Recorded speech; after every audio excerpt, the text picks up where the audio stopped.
Well, it's time for the second last episode of The War Between the Land and the Sea. And this episode is called The Witch of the Waterfall. Is that really what they've come up with? God's sake. Here it is. And JT and the Hootastic panel, for some reason, are watching it.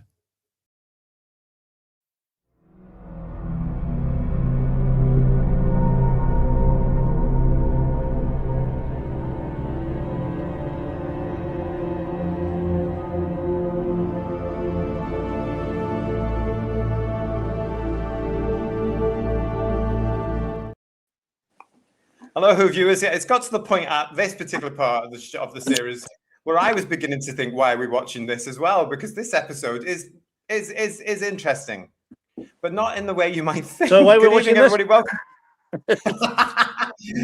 Good evening. Welcome to Who's Views Reviews. It's good to see you all joining me this evening. As you can see, I have got the lady of the chat herself. I've got Kirsty, Jodie is with us, and Paul is here as well. And here we go for our review of part 4 of The War Between the Land and the Sea, which is indeed called The Witch of the Waterfall. No idea why at all. But where did we get to? Where are we up to at the moment? Well, here's a brief recap of what happened in episode 3, The Deep. Well, finally, Barclay and his little ambassadorial type friends have gone down into sea devil territory, or as we're now supposed to call them, Homo Aqua. As you can see, they all came out on ceremony with their spears. I still can't understand why they have spears in the water, but never mind. There you are. There they go. We had a cameo from the original Sea Devils there, who were pushed to the side. Can you see that? There they are. No string vests. Obviously too controversial. The episode then begins to really take off. We get a little bit of flirting between Salt and Barclay. More of that to come in this particular episode. But then the episode ends with this guy typically turning around with a burn, which then just goes kazoom, and that takes us very nicely to this episode, doesn't it, everybody? Yeah. Still go back and watch our episode 3 review for The Deep and see the stunned look on our faces as we get through this. But yeah, goodness me. Here we go then with this, The Witch of the... Was it my imagination, everybody, or was this a complete waste of an hour? To be fair, after episode 3, this honestly shone. Because episode 3 was possibly like the direst hour I spent in my life. It was so boring. It's such a shame. This thing had so much potential, I think, and it's just been run of the mill. From what, as you'll know, if you've been joining us on our shows, our review shows, it's been run of the mill, and it's just been really sad. We've got Driftport Entertainment joining us, guys, saying hi all. Hope you're well. We're getting there. We're getting there, I think, with this. Good evening, folks, says Richard Brooks. The War Against the Sea, or twats. Has it ended yet? Is it finally over? No, nearly. We've got one more episode to go. Dave Harding's with us, everybody. Matt the Silent is with us as well. Funky is with us. Hugh Janus is with us. Good to see you, Hugh Janus. Yeah, Kirsty likes me saying your name, so there you go. PT Muzak is with you, saying, good evening, everyone. There's no war between the land and the sea. Good point, PT Muzak. Where is this war? Where is it? What's going on? There's a lot of talking. It is, yeah, there's a lot of... It should have been called Diplomacy Bored to Death Between the War and the Land and the Sea. It'll be a box set for a big finish, the war part of it. That'll be done later. That'll be good sound effects. When it pew, yeah. splash, splish, splash. Legion of James is with us. Hello, mate. How are you? Craig is with us as well. Evening Goal, Abandoned Ship. Well, some of the viewers have. We're going to be coming to that in such a second. Matt is saying to us, the war between the land and the sea. That's quite good, isn't it? Yeah. Hello, Noel. Noel Thrussell's with us. And good evening again from rainy Wigan, from Stephen O'Neill. Hey, Stephen, does it ever do anything else in Wigan? It's always raining there, isn't it? He's always saying hello for it. Say Rosie Mead's with us. Sadeko is with us. It's good to see you all. Frankie Stanage is here with us. And the John Keeley. Thank you so much for your super chat. Good evening, panel and chat. Well, good evening to you. Oh, how are you? Cara is saying to us, look, I'm just watching this. I refuse to watch this piece of crap. Yes, I'm feeling pretty resentful myself at the moment, actually. Can I just say? Not how I wanted to spend last night. No, especially this time of year, eh? Sadeko was saying it's the weakest episode so far, but I still think it's better than Warriors of the Deep. Oh, I'm sorry. Let's not get carried away. Really, I'm sorry. There's more gravitas in those 4 episodes than there's in this. Certainly, really, even with the Murka and a group pit. And Davey B saying, anyone up for haddock and chips after that supposed saucy episode? We are going to get. Yeah, I saw someone comment online about that. It gives you a new dimension, but fancy a fish supper. You know, it's like. Yeah. Matt is also saying to us, Matt S3 S9T, just tuned in. Did I miss the war part of this series? No, I think we've been waiting for it, haven't we? It's not actually there. You know. Hello to Shamrock Particle. Good to see you. So the episode was watered down drama. I see what you did there. Well done. It's good to see you all, everybody. There's Lex. Hello, Lex. What are you saying to us? Thank you for your super chat. I watched 10 minutes of it. Awful episode title. It sounds like Salt's scene of her on screens in the city reminds me of Superman 4 and Man of Steel. The city reminds him of Superman 4 and Man. It wasn't that good. Yeah. I know what you mean, though, Lex. Yeah. Yeah. Maybe that's where they're getting influence from now as well. You know. It's plagiarism. So homage. Sorry, I beg your pardon. Yeah. Well, let's get into this. We're going to start as ever with the results of our ratings game for this particular episode. The ratings, as you will know with us if you're with us with the Deep, for this particular episode, they actually plunged.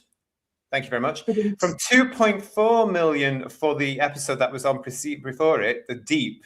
And then within 5 minutes, the ratings fell to 1.7 million. There we go. 1.7 million. Yeah, but that's really not surprising because I had to watch them back to back last night. And I did say at the end of episode 3, oh my God, Richard, do we actually have to watch this next episode? And he was like, yeah, because you're doing it tomorrow. So Exactly. Please, no. Exactly. Well, the majority of the public and what's left of the fan base was with you because it went down to 1.7. I have to point out again, there's certain people that love to actually get in touch and criticize this show we do. Yes, I know it's the overnights. It's just for fun, but it's the overnights to me that matter because it shows how many people go out of their way to watch the thing you've plowed millions of pounds in and put a lot of effort into on the night. You can argue all you like to me that television's changing. I get it. But if people want to watch something desperately, I believe they will still go there at the time it's broadcast and watch it like they did with The Traitors. 15 million. Thank you very much. Let's have a look, though, at the panel, Whotastic panel's guesses for the ratings game. Paul went for 1.9, very nearly there, but not quite. Ian went for 2.3. Typical. Kirsty went for 2.2. Amelia went for 2.1. I went for 1.8, but Jodie got it on the nail with 1.7. 1.7. Well done. And oh my God. You win a Whose Views pencil. Thank you. Yes. No expense spared on this show. I can. And God, you live near to JT. You can go and pick it up, though. That's the thing. I will. I'll tell you, I will be going to get it. Yeah, she gets a pencil, everybody. They're exclusive to us here at Whose Views. Got Whose Views written on it. So there we go. But yeah, there you go. Well done, Jode. Well done. So yes, coming up in this particular show, though, we will be doing your scores on the ocean floor. We will be doing the ratings game for Friday as well. And of course, the Wometer will be with us a little bit later in the show. But yeah, let's get into this chat. Exposition is a great word, isn't it? And all through this series, it's been getting there. I think the last episode 3, the Deep, started it. In this one, it was there as well. I just felt this whole episode was just a desperate attempt to do some sort of, let's get a love story into this and let's make it human when you're dealing with creatures that aren't human. It's all a bit creepy, isn't it? Let's be honest. You know, it's, I mean, getting on with a fish. I mean, she's quite an attractive fish, let's be honest, but it's still a bit creepy, isn't it? Yes. I have a bigger issue with why the very beautiful fish sees Russell Tovey as irresistible. I mean, I'm not trying to be funny, but he's not Aidan Turner, is he? I'm sorry. Clearly, she doesn't go out much. You know, she spends a lot of time underwater, doesn't go out much. It's like, you know, for that to be believable to me. For her to chuck like all her family and fishy friends out the water, so to speak, and swim alone for the rest of her life, you're not going to do that for Russell Tovey. I just don't get any of it, to be honest, Jodie. As my pal Kath used to say, you wouldn't kick him out of bed, would you? Well, you wouldn't say that about Russell Tovey. You just wouldn't say that about Russell Tovey. He must. No, you definitely kick him out without a doubt. Yeah. So. Okay. He must have a massive paddock. Oh, absolutely. She was impressed by that, clearly, from that line she had about that. Anyway, this is what gets me about. How cringy was that? God, yeah. It was like Carry On done badly. Yeah. This whole episode was cringy. I've got a few super chats. Let's go through that. Lex, thank you for your super chat. Had more fun watching my Last of the Summer Wine. It's clever. Lex is a big fan of Last of the Summer Wine and all its series. Hugh Janus in your super chat, thank you so much. The war consists mostly of aggressive fly tipping. Exactly. And Digby, thank you for your super chat. I'm really enjoying these reviews. Would you guys be doing a review of Warriors of the Deep in the new year as a palate cleanser? Already done, mate. Already done. We've done Warriors of the Deep as part of our Worlds Below series, whenever that was. Was that at the beginning of this year? Was it last year? I don't know. Yeah, this year, but I think that scored higher than this. Yes, will score higher than this. Yeah, so. That was us preparing for this thing that was coming on. We looked at all the previous Silurian and Sea Devil stories. It's all on the Worlds Below playlist. You can go and see it, Digby. Not now. Stay with us right now and go and watch it after the show. Sadeko is saying, congratulations to Jodie. Well, is that because she says it as it is? What? I'm slightly worried now. Yeah. Silurian Skies. Hello, good to see you. 1.7 million is bloody embarrassing. It is. Unless you are what some of the fan base, have you seen them on social media? They're saying it was a huge success. This whole series has been a huge success, etc., etc., etc.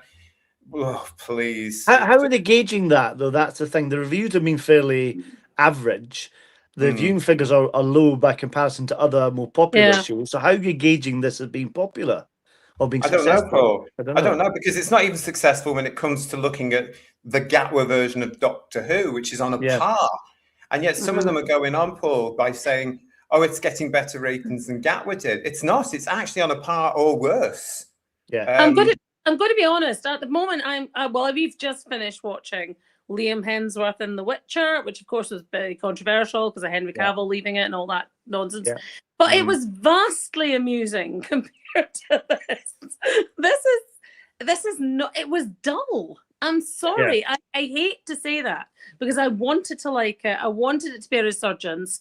And episode 4 wasn't as bad, but mainly because it had more amusing bits in it. Episode 3 was just absolutely. I mean, all they did was sit round a table or go down to the deep. It was like with not great dialogue. If the dialogue had been good, actually, it might have carried it off. I just don't understand where it's all coming from. Sadeko is saying here, romance was so unneeded. And then for super chat, we've got Mark. Thank you for your super chat, Mark. Hi, everyone. So the assassin shot Ibrahim instead of Kate, who then knelt in front of the window. Why didn't they fire again? I've lost the will to complete full. We've got Paul for a super chat as well. Thank you, PTA. If Salt carried Barclay 5 miles up, he would have been crushed to death that deep down. I assume that happened as it was so bloody bored. Well, that's what I said. He should have had a Benz or something by the time he got to the top. You know what I mean? I'm so glad everybody's in the chat with us now because there's so much stuff here. We've also got JWC Reviews. Good to see you. Salt turned from a strong leader into a pathetic simp because of her feelings for Barclay. Highly unbelievable and cringingly embarrassing. It's a load of crap. I have to agree. And that was the point with this. You look at the first 2 episodes where they're setting this thing up and she's dumb, isn't she? Yeah.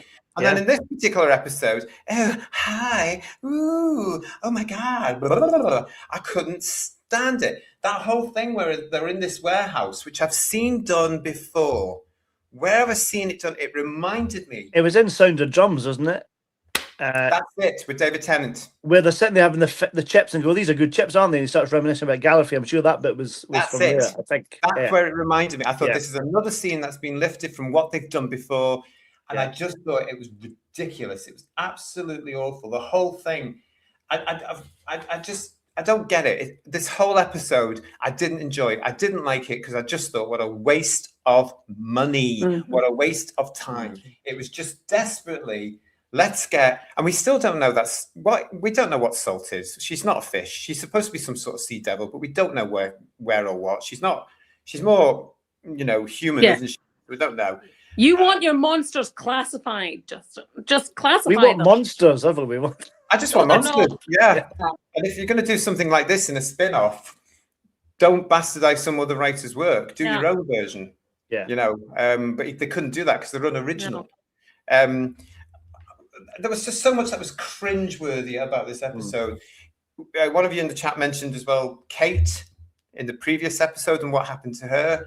That didn't make her any much stronger in this episode. For me, it was a waste of time. It was a waste of time. She just got really annoying, for me in it, because, like I said last time, that I was disappointed they didn't get both of them at the same time, but they didn't. Because that assassin should be shot. In fact, I think he was actually later on, which is fine. But he's a terrible aim. They must have had the sights fixed that they had the deadly assassin or something because she survived. But she just got more irritating as she went on. And like I said last time, I think she's not charismatic enough to carry the show as a lead character. She's not interesting enough, That certainly came out in this episode, didn't it? Yeah. It really did. Stephen's with us, Stephen Braddock, saying, I never thought I'd hear the line orifice met in Doctor Who. I'm surprised that wasn't in Rogue, to be honest. But yeah. Yeah. The dialogue, again, though, I've got a huge problem. I mean, it's not been comfortable throughout this particular series, but then I sort of expected it because it wasn't in Alleged Doctor Who either. But this particular episode, I was like, what are you saying? What language is this? Where's this coming from? The line about bodies made me cringe. It was full of bile. And she's like, you're warm. And I adapted my body. And he's like, I sort of adapted my body too. And I was just like, oh. Is that a gun in your pocket, just pleased to see me? That's what I was expecting that to come out, that kind of thing, but, terrible. Yeah. It's like Joe said before, that's more Carry On line, isn't it? Yeah. Carry On, it's funny. Doesn't work in this. No, and it shouldn't be there. I know it's not Doctor Who, but it shouldn't be. It's still related in a sense. It's supposed to be a spin-off. It shouldn't be there. But this is typical of who we know writes these things and produces these things. Oh, we're clever. It was like the line that got me, you taste of salt. And I really half expected to say, but you taste of fish. Because it was just where was that going? What was that about? It's just odd. Yeah. I have to say to you, Paul, that's the answer that came into my head immediately. Yeah, me too. And maybe it's my dirty mind, I don't know, maybe. But well, I want to say hello to James Dutton, who's joining us here. Hello, James. Thank you for your comment. I'm finding it not too bad. Good for you, mate. But the romance between the Sea Devil and Barclay was strange and took me out of the story. That's the other point, isn't it? Why does she also have human teeth? Well, because they wouldn't take them out, the actress. Yeah. They had to get someone from Equity had no teeth. That would be much better. That'd be really attractive. A bit kind of gummy like that, I think proper method actors would actually have their teeth removed for a role. Well, like that lovely actress in Tars Wang Chiang who plays the hag who sees the body come out of the water. That something like that would be lovely for Salt. That'd be very nice. Yeah. So Lorian Sky is saying to us, the sniper didn't go far enough. There was at least another 15 characters that could do with culling. And Craig Dunlop for your super chat. Thank you very much for that. It's like even the writer got bored with this interspecies existential crisis and rewrote it as a typical doomed love on the run story. Totally agree. Yeah. Totally agree. This was just shallow, pardon the pun, and it was lazy, and it was just there to try and make everything a little bit more interesting. It's supposed to be the war between the land and the sea. Now our two leads are on the run. They have been devalued in a way because they're not powerful at all now. They're not being taken seriously anymore. And they've got to have the typical Hollywood crappy romance, which doesn't sit. There was something really unbelievable as well that got me. The AI message that apparently she'd recorded, then turned it to be AI. It was a deep fake news item or whatever, or message. no AI at the moment could be that convincing. I'm sick of seeing images of Hartnell and Troughton and Tom Baker on YouTube, and they don't recognise who they're meant to be. This was too good quality to be AI, surely. Completely unbelievable, really. But that was a bit predictable, wasn't it? That was actually a fake that she was set up, because that was clearly what happened. But it was like really obvious. That message they put through, was that by this thing called the Institute? I think so. What was Yeah, it yeah. called? Or was it There was another one. Severance or something? Was it Severance? Yeah. Again, these things are brought in. I find those plot lines more interesting than the romance. Who is Severance? Who are the Institute? They're quite sinister sounding. Why wasn't more made of that? Oh no, that's just a sideline. We don't want to go down there. We want to actually see Russell Tovey and whatever her name is, snogging. That's more interesting. Yeah. Not really. Not really. I mean, again, another wasted opportunity in this series here. I find that RTD especially does that all the time, guys. He brings in these little things. He did it with the Doctor Who. He brings in these little sidelines, in these little hints. And never explains them. Yeah. Exactly. And like you say, they're better than the main ideas. Definitely, yeah. And then he goes ahead with usually something sexual. Yeah.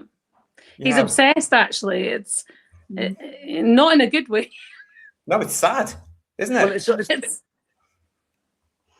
I don't know. Having said that, though, I watched them back to back, and having excruciatingly watched episode 3, episode 4 seemed almost exciting. Did it? But I'm not saying I loved it. I have trouble telling them apart because they've blended into one for me a little bit. I had that trouble the other night there, trying to remember which one was which, and I spoiled some of it for Ian. So, well, I just spent the whole of episode 3 going, why have they made the guy from Silent Witness South African? Oh, it's because he's the baddie. The baddie, yeah. Now you said that to me in the comment. Yeah, I've never seen Silent Witness, so I didn't know who you were talking about, did I? Oh, he was the lead. He was like the head honcho in Silent Witness for like several series. Never seen it. Never seen it. We've got Mark Greaves here saying to us, we all know Russell Tovey likes cod. And Mark Greaves, again, Mark wants to know, where have all the great writers gone? I don't know. To be honest, I've got this personal theory, Mark, that there are still great writers here in our beautiful country left. They just don't get the chance because they don't hit the DEI clipboard. Yeah, exactly. Yeah, because we know what the BBC is like, we know what the media is like, and they're all running things for which, in my eyes, are racist because they don't necessarily employ or work with people who are white anymore. So it's not giving a full chance, really, in my eyes. And we know that's what it is, but positive discrimination is still discrimination. But that's what's happening left, right, and centre, isn't it, Paul? Oh, definitely, yeah. And it's interesting. I mean, the casting is multicultural, which is fair enough for that. But there are elements of that, that are like, well, you've already got other characters like Shirley Ann Bingham, more disability representation and stuff like that. I can understand they're trying to kind of create everything, but is that realistic in terms of what they're doing as a job for unit and stuff like that? I'm not quite sure if practicality would come into that a little bit. But there's something that got me that was interesting with some of the dialogue, especially when we got to the bit they had Salt in this tank thing, and the driver speaking. Yeah, and the driver's speaking to Russell Tovey, and he said, "Oh, she's in trouble now. She's sushi. She'll be she's going to be filleted." They said, "Oh, that's offensive." It's offensive. Why are you suddenly? You're on the defensive about Salt. You're talking to a human being who's talking about this alien person, and you're defending it like that. It's like that. Who speaks like that? Who does? Nobody. Yeah. Again, it's contrived, isn't it? It's put there deliberately to have some sort of conversation about offense or something that can cause offense. I mean, that stood out like a sore thumb to me. That's quite offensive, mate. But the problem is the other problem is that they're throwing all this money at this, and I've got to be honest, it's not a brilliant storyline. It's not been very well executed, and I've seen other things in the BBC recently that are not great storylines, not being particularly well executed. Netflix, other channels are taking them out. Yeah. They're producing quality stuff that is far more amusing to watch. Whether you like it or not is another matter, but it's far better put together and far better written as well. It's a good point. And yet these people producing this, as we know from headlines and the stories we've covered in headlines over the last 2 years, think they're up there with Netflix, Amazon Prime, etc., on that par with that quality with Doctor Who. Yeah. Really? Did you actually watch what you produced? Have you actually bothered to watch what you produced with The War Between the Land and the Sea? It is nowhere near that. Nowhere near. This is, as you know, I agree with you. This is, considering the money they put in, it's cheap tat. And well, I'm not sure. I'm not sure the current BBC could put together like the Pride and Prejudice that they did many, many years ago. I'm not sure they could do that now. No, I'm not sure they have the talent. Well, it's also because they're so DEI focused as well. They would recast practically everything as well, because you can't have a whole white cast now, can you? You know, there's so many things for them that are saying you can't do this, you can't do that, and that takes them out of the actual program making. We've got Envoy from Mirror City joining us. Hello there, good to see you. Uncle Albert from Only Fools and Horses had better war stories than this. Yep. I don't understand the title. Why did they call it The War Between the Land and Sea if there isn't actually going to be any fighting? Now, come on now. We've got one episode left to go. It's not going to kick off next episode, isn't it? For 5 minutes, probably, if you're lucky. Yeah. I don't know. It's just weird. It's a weird thing. I mean, there's so many other things they could have called it. Yeah. A load of stuff, you know. Oh, God. I just don't get it myself, actually. And yet an interesting thing turned up. We're going to come to this. I just want to say hello to Mr. Fish YouTube. Good to see you. Thank you for joining us. And Funky is saying to us, Funky 1463 is saying, this is a classic story of boy meets fish. Fish saves boy. Boy saves fish back. Boy fish makes sweet calamari. That's Red Dwarf. That's a little bit. All I can say is I hope they took precautions, because that's got horrible connotations. You know, I never understood why Miss Piggy and Kermit don't have mutant children, but that's another story. Anyway, don't think about that. We've got Mr. Fish YouTube here saying war as seen through a microscope. Yeah, spot the war. That's all it is. Spot the war. I don't know where to start with it all, really. I mean, yeah, as somebody pointed out before, this was an unbelievable thing to happen right at the top of the show. This is the bit where I thought he's going to die, and this has been a massive, pun intended, red herring, and she's going to go on some sort of rampage because he's bound to have some sort of side effect from this, but he didn't. That was wishful thinking, JT, to be honest. Yeah, but again, it's passed away with lazy dialogue, isn't it? Oh, I did this to you. Yeah. What? Yeah, but if she can do that, what's the problem about pollution then? If she can filter everything out, there shouldn't be any problem. If they can do that, fine. Because if the water's polluted and she's got her own filtration system, shouldn't be a problem at all. They just haven't thought this through at all. And here we are now at part 4 with 1 episode to go. And it's obvious they didn't think this through properly. They didn't plan it. They just went ahead thinking they're clever and wrote these things. And it really needed more drafts, a proper script editor. I'm really buckling down because this isn't Children of Earth, is it? Not a chance. What I also didn't understand as well, and it's probably just convenience of the plot so she can fall into the water off the truck. Why did they not carry the container all the way to the unit tower in the same way they did the TARDIS and the Giggle? Why didn't they do that? Because that would be much simpler. Go straight there, take her there, and don't bother loading it up, then driving it off. I mean, why would you have to do that? You know? Yeah, but more importantly, why did the door just open when it hit the water? Exactly, as well. Yeah, what was that? Was that the pressure of the water? Yeah. I was like, oh my God, she's in a sealed container going down. Oh, it's not sealed. So it's not a prison after all then. Oh, it's an open door. So why didn't she walk out of it? Oh! Yeah. Yes. Good point. It really, because it was just so... Again, it's just another bit lazy writing, not thinking it through properly. We wouldn't even got that in 70s Doctor Who, you know, because everything was thought about A to B to C to D, you know. And this is what they've just shown. This is 5 episodes. Go and watch the original Sea Devils in 6 episodes, and it flows, pun intended, beautifully. Yes, okay, there's some bits where you go, oh, I'll just make a cup of tea. But it does, it goes smoothly and it makes sense. The whole 6 episodes together makes sense. I guarantee you, if any of you are unfortunate enough to go and watch this back to back over 5 hours, it's not going to make sense. Which day are we on now, by the way, in this thing? I've lost track. Yeah, I've lost track. Again, I think they should have done it by days. Yeah. Yeah, I don't know what the time difference is from episode 3 to this, because they had all that training, and that didn't happen in like a day, did it? And that must have been a couple of weeks or something to get some training involved, more intensive training before they did the dive, surely. But yeah. Can I just say the other weird thing, the bit of dialogue, well, the scene that didn't work for me was the scene where the daughter went nuts at the father. That just came out the blue. Yeah. That was odd. That was just odd. That was a case of spoiltitis, I think. Yeah, but it didn't ring right at all. Kirby. Yes, it didn't ring right. There's something about it that was like, that just wouldn't have happened. That's not the way that a child would react in that situation. I'm not saying she wouldn't have been annoyed at her dad. I'm just saying the dialogue and everything, I just found it odd. Like it was out of touch. I don't know. What was very cliched was as well the shot of mum and the daughter watching the news about what happened to all the delegates going down. They're all out. It's like just really cliched and awkward. Not well acted at all, really. Yeah. John Roberts is with us, guys, saying, I've stopped watching this fish nonsense. It's soul destroying. It is. And I get that what you're saying there. Soul destroying. Well done. We've got one more episode.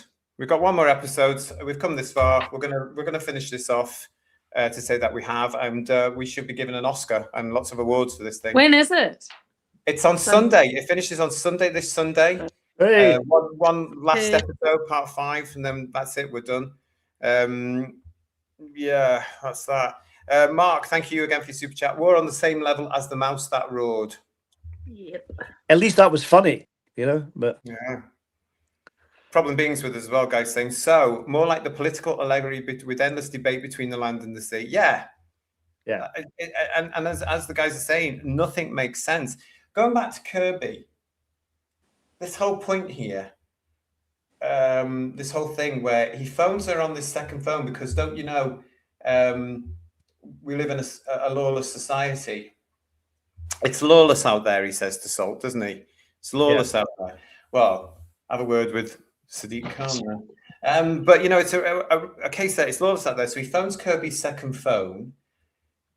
And I didn't get it either, Jodie. Is Kirby mad with him because she's been watching probably a very biased news station? Yeah, but still, would you just believe everything you see about your own father on the television if you have this long-standing relationship with them? It just seemed I would have got it better had he been an absent father. Then that bit of dialogue would have made sense.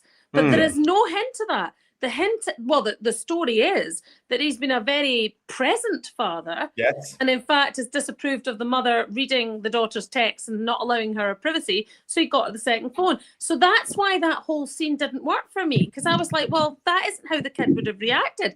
Because the kid knows the father's got her back. Yeah. And she also knows he's a decent person. So it just didn't work for me. I just found it also disjointed and it didn't fit together. I didn't see those characters behaving that way. I agree. But I don't know who, spoilers, by the way, in this series. Not that any of you care, really, watching this, I tell you. You don't care if we spoil it for you.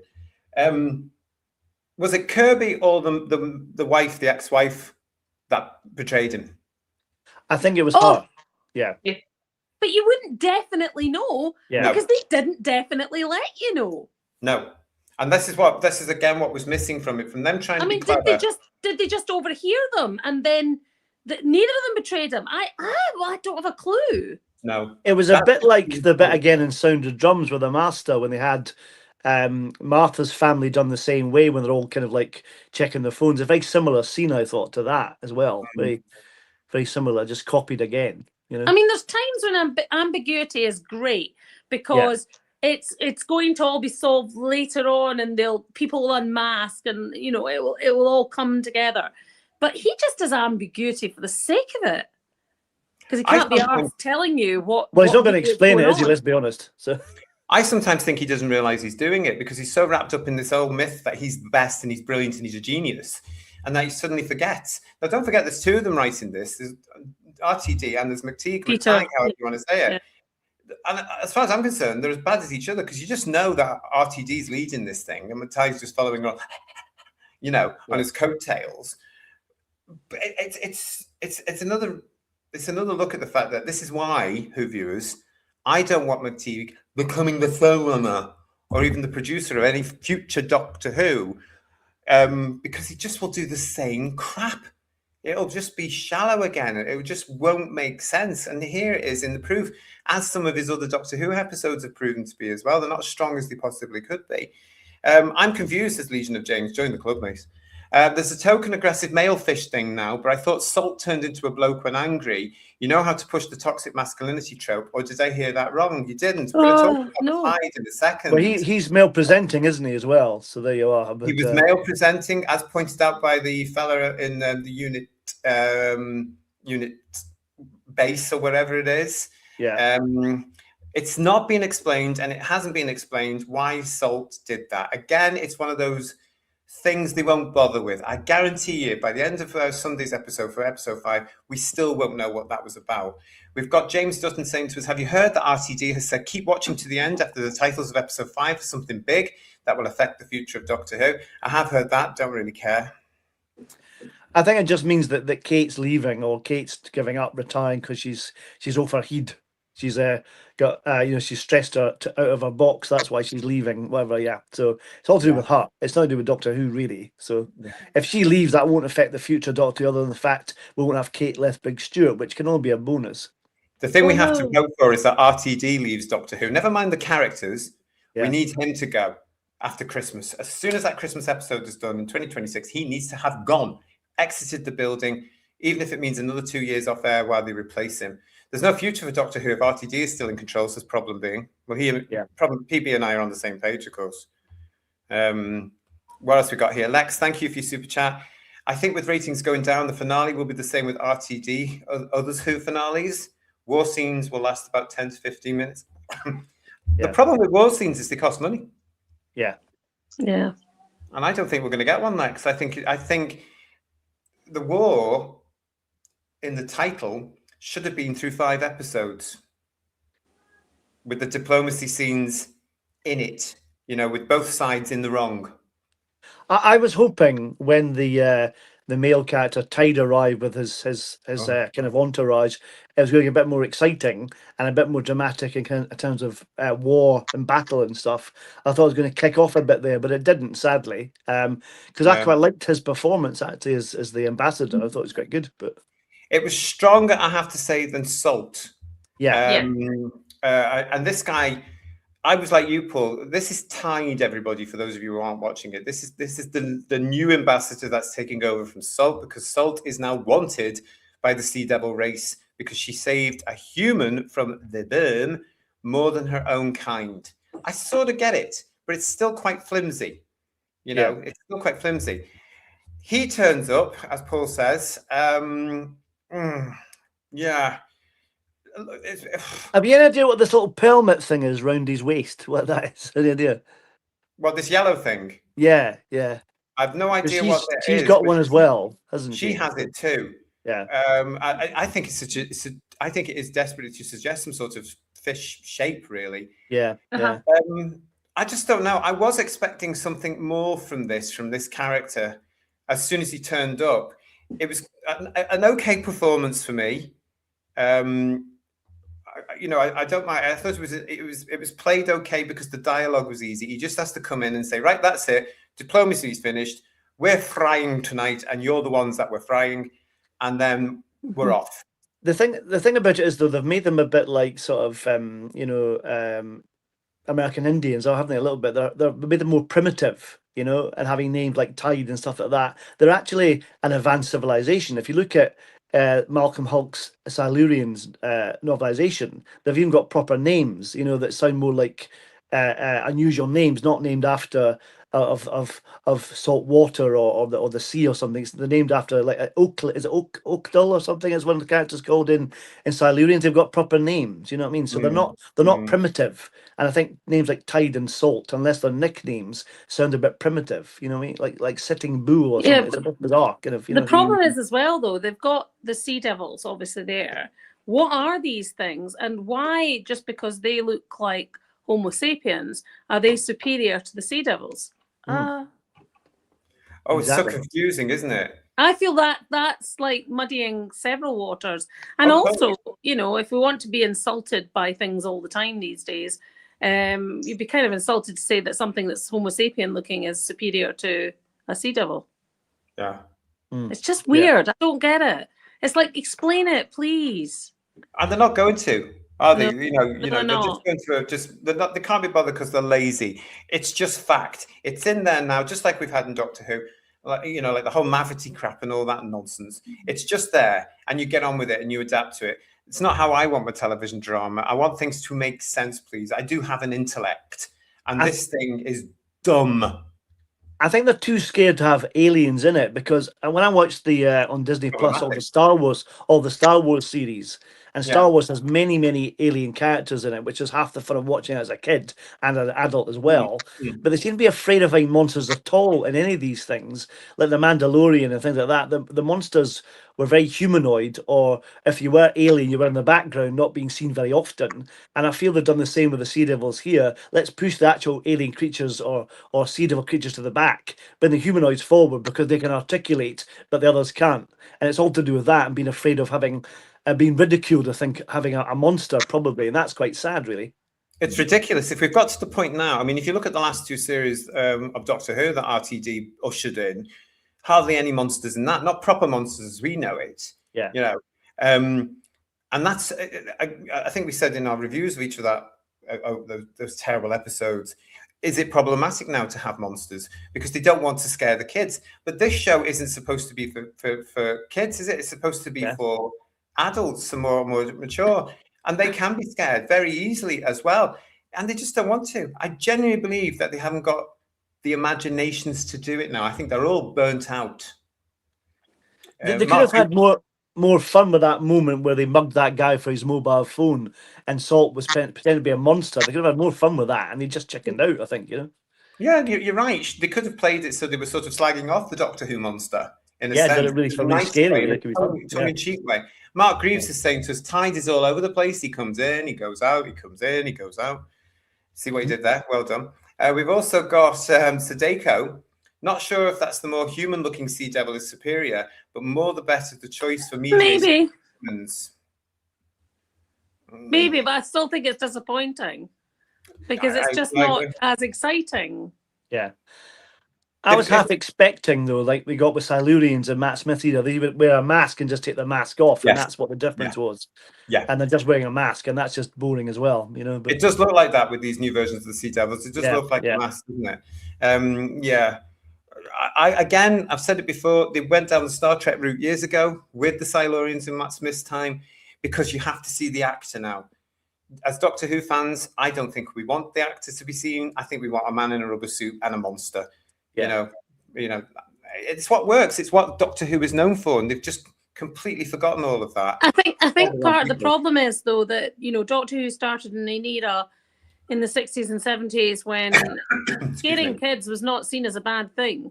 Yes. Scaring kids was seen as, I don't want to be flippant here, and I'm one of those kids, so keep that in mind. But I think it was seen as a way of engaging them to have a sort of sense of risk assessment in life and understanding what is dangerous and what might not be dangerous. And we've lost that connection, I would say. It's just gone now. And what's really, really sad, in my opinion, is I don't think it's the kids that want that, because my kids love watching horror. Yeah, of course they do. They find it in a way, don't they? They find the horror film. Look at the success of the Scream series and all that to this day. Yeah. You know, and all the things that it spawned. The youngsters go and watch it. Children like to be scared still, and yet there's this whole... But Doctor Who was where they could be scared safely, rather than a horror film where, let's be honest, some horror films, it's goes over. It really is for adults. It's not for children. So you have to have it in a safe place. And Doctor Who, despite the fact I hid behind the sofa, was a safe place. Yeah, because you had the character. Because you knew the Doctor wouldn't die. The companion might bite the dust, but you knew the Doctor wouldn't die. The Doctor, at worst, would regenerate. And that was a safe place for kids. And they've just thrown that out the bloody window. They have. And it's also the same for this thing as well, because technically, Barclay should be the one you feel confident in and safe in. And you just don't. You really don't. They haven't made him into a hero. God forbid you have a white fella being a hero, you know. And the way to scare kids these days, or young adults that might go to BBC Three and watch The War Between the Land and the Sea, is to tell them your world's going to end within 20 years, or the president of the United States is the most evil person ever, or this is going to happen, or this thing is going to happen. That's how they scare them now. And they wonder why these kids are anxious, with the anxiety rates going through the roof now. It's because of all these idiot minority humans around them telling them that their world's going to end tomorrow. I think the trouble is there aren't any sympathetic characters in this. I couldn't say I really like anyone at all in this. I don't think, oh, they're going to die, I'm really sorry. I don't feel at all engaged or connected to them at all. But that's the problem with the writing, Paul. That's been the problem with the writing. The writing has been really quite subpar, and I don't know. Some of the dialogue's just been all the dialogue. Sorry, Kirsty. The security lady, when they're waiting for the container to come down, and then he's in the van, and she's like, "Don't do it, Barclay." I would have laughed. There was no authority. There was no that we could actually take this out and sort this situation. I would have just been like, haha, bye. I'm just impressed he could drive a truck. That's more important as well. It's like, how can he can drive that? Can he? That's interesting.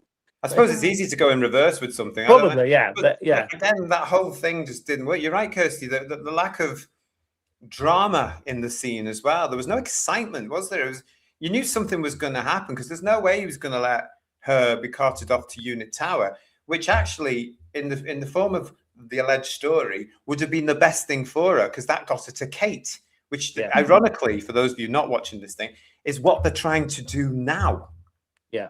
I mean, it just doesn't make sense. If he thought, if they thought it through, the easiest way to get to Kate was to let them take her to Unit Tower. This big Unit Tower that actually we've not seen in this series. What a waste of time that was. It feels more like padding than Jeopardy, doesn't it, to be honest? You feel like we're just marking time here a bit till actually eventually gets there, because obviously some point in the next episode she'll end up at Unit at some point, So. Well, you just don't know, do you? Yeah. I mean, the whole thing about this is, again, it was an excuse for the romance, for this whole kissy bit. Blah, blah, blah. Excuse me. Jason Parker's with us, guys. This awful vanilla series that nobody wanted, and RTD's trashing of whatever was left of Doctor Who has, for the first time in my life, left me with Doctor Who fatigue. 10-year-old me would never believe this possible. Know exactly what you mean, mate. Do you remember all those years ago, everybody? At this point in time, at this particular, in 1981, we were, those of us that were around, we were wetting ourselves with excitement, because in just a couple of weeks' time, we had K9 and Company on the way. And in a few weeks after that, our brand new Doctor in the form of the Fifth, and how things have changed. Here we are all these years later. I don't want to say how many. Totally with you, Jason. What the hell have we just been put through again? They don't care, do they? P.T. Muzak, it should be black and white. Humans are good and sea devils evil, as they have probably killed thousands of people over the world with the mass fly tipping in the cities, and it's not been mentioned again. Again, there was a little bit of a thing. I think there was a line in this episode from Barclay's ex, where she basically says it's going to take months to tidy up. Well, where have they put it all? Yeah, it's been a bin strike or something. What's going on? Is it Birmingham? Probably, yeah. Again, but they haven't gone. Can I just say, they haven't gone with that good and evil theme for like such a long time. Yeah.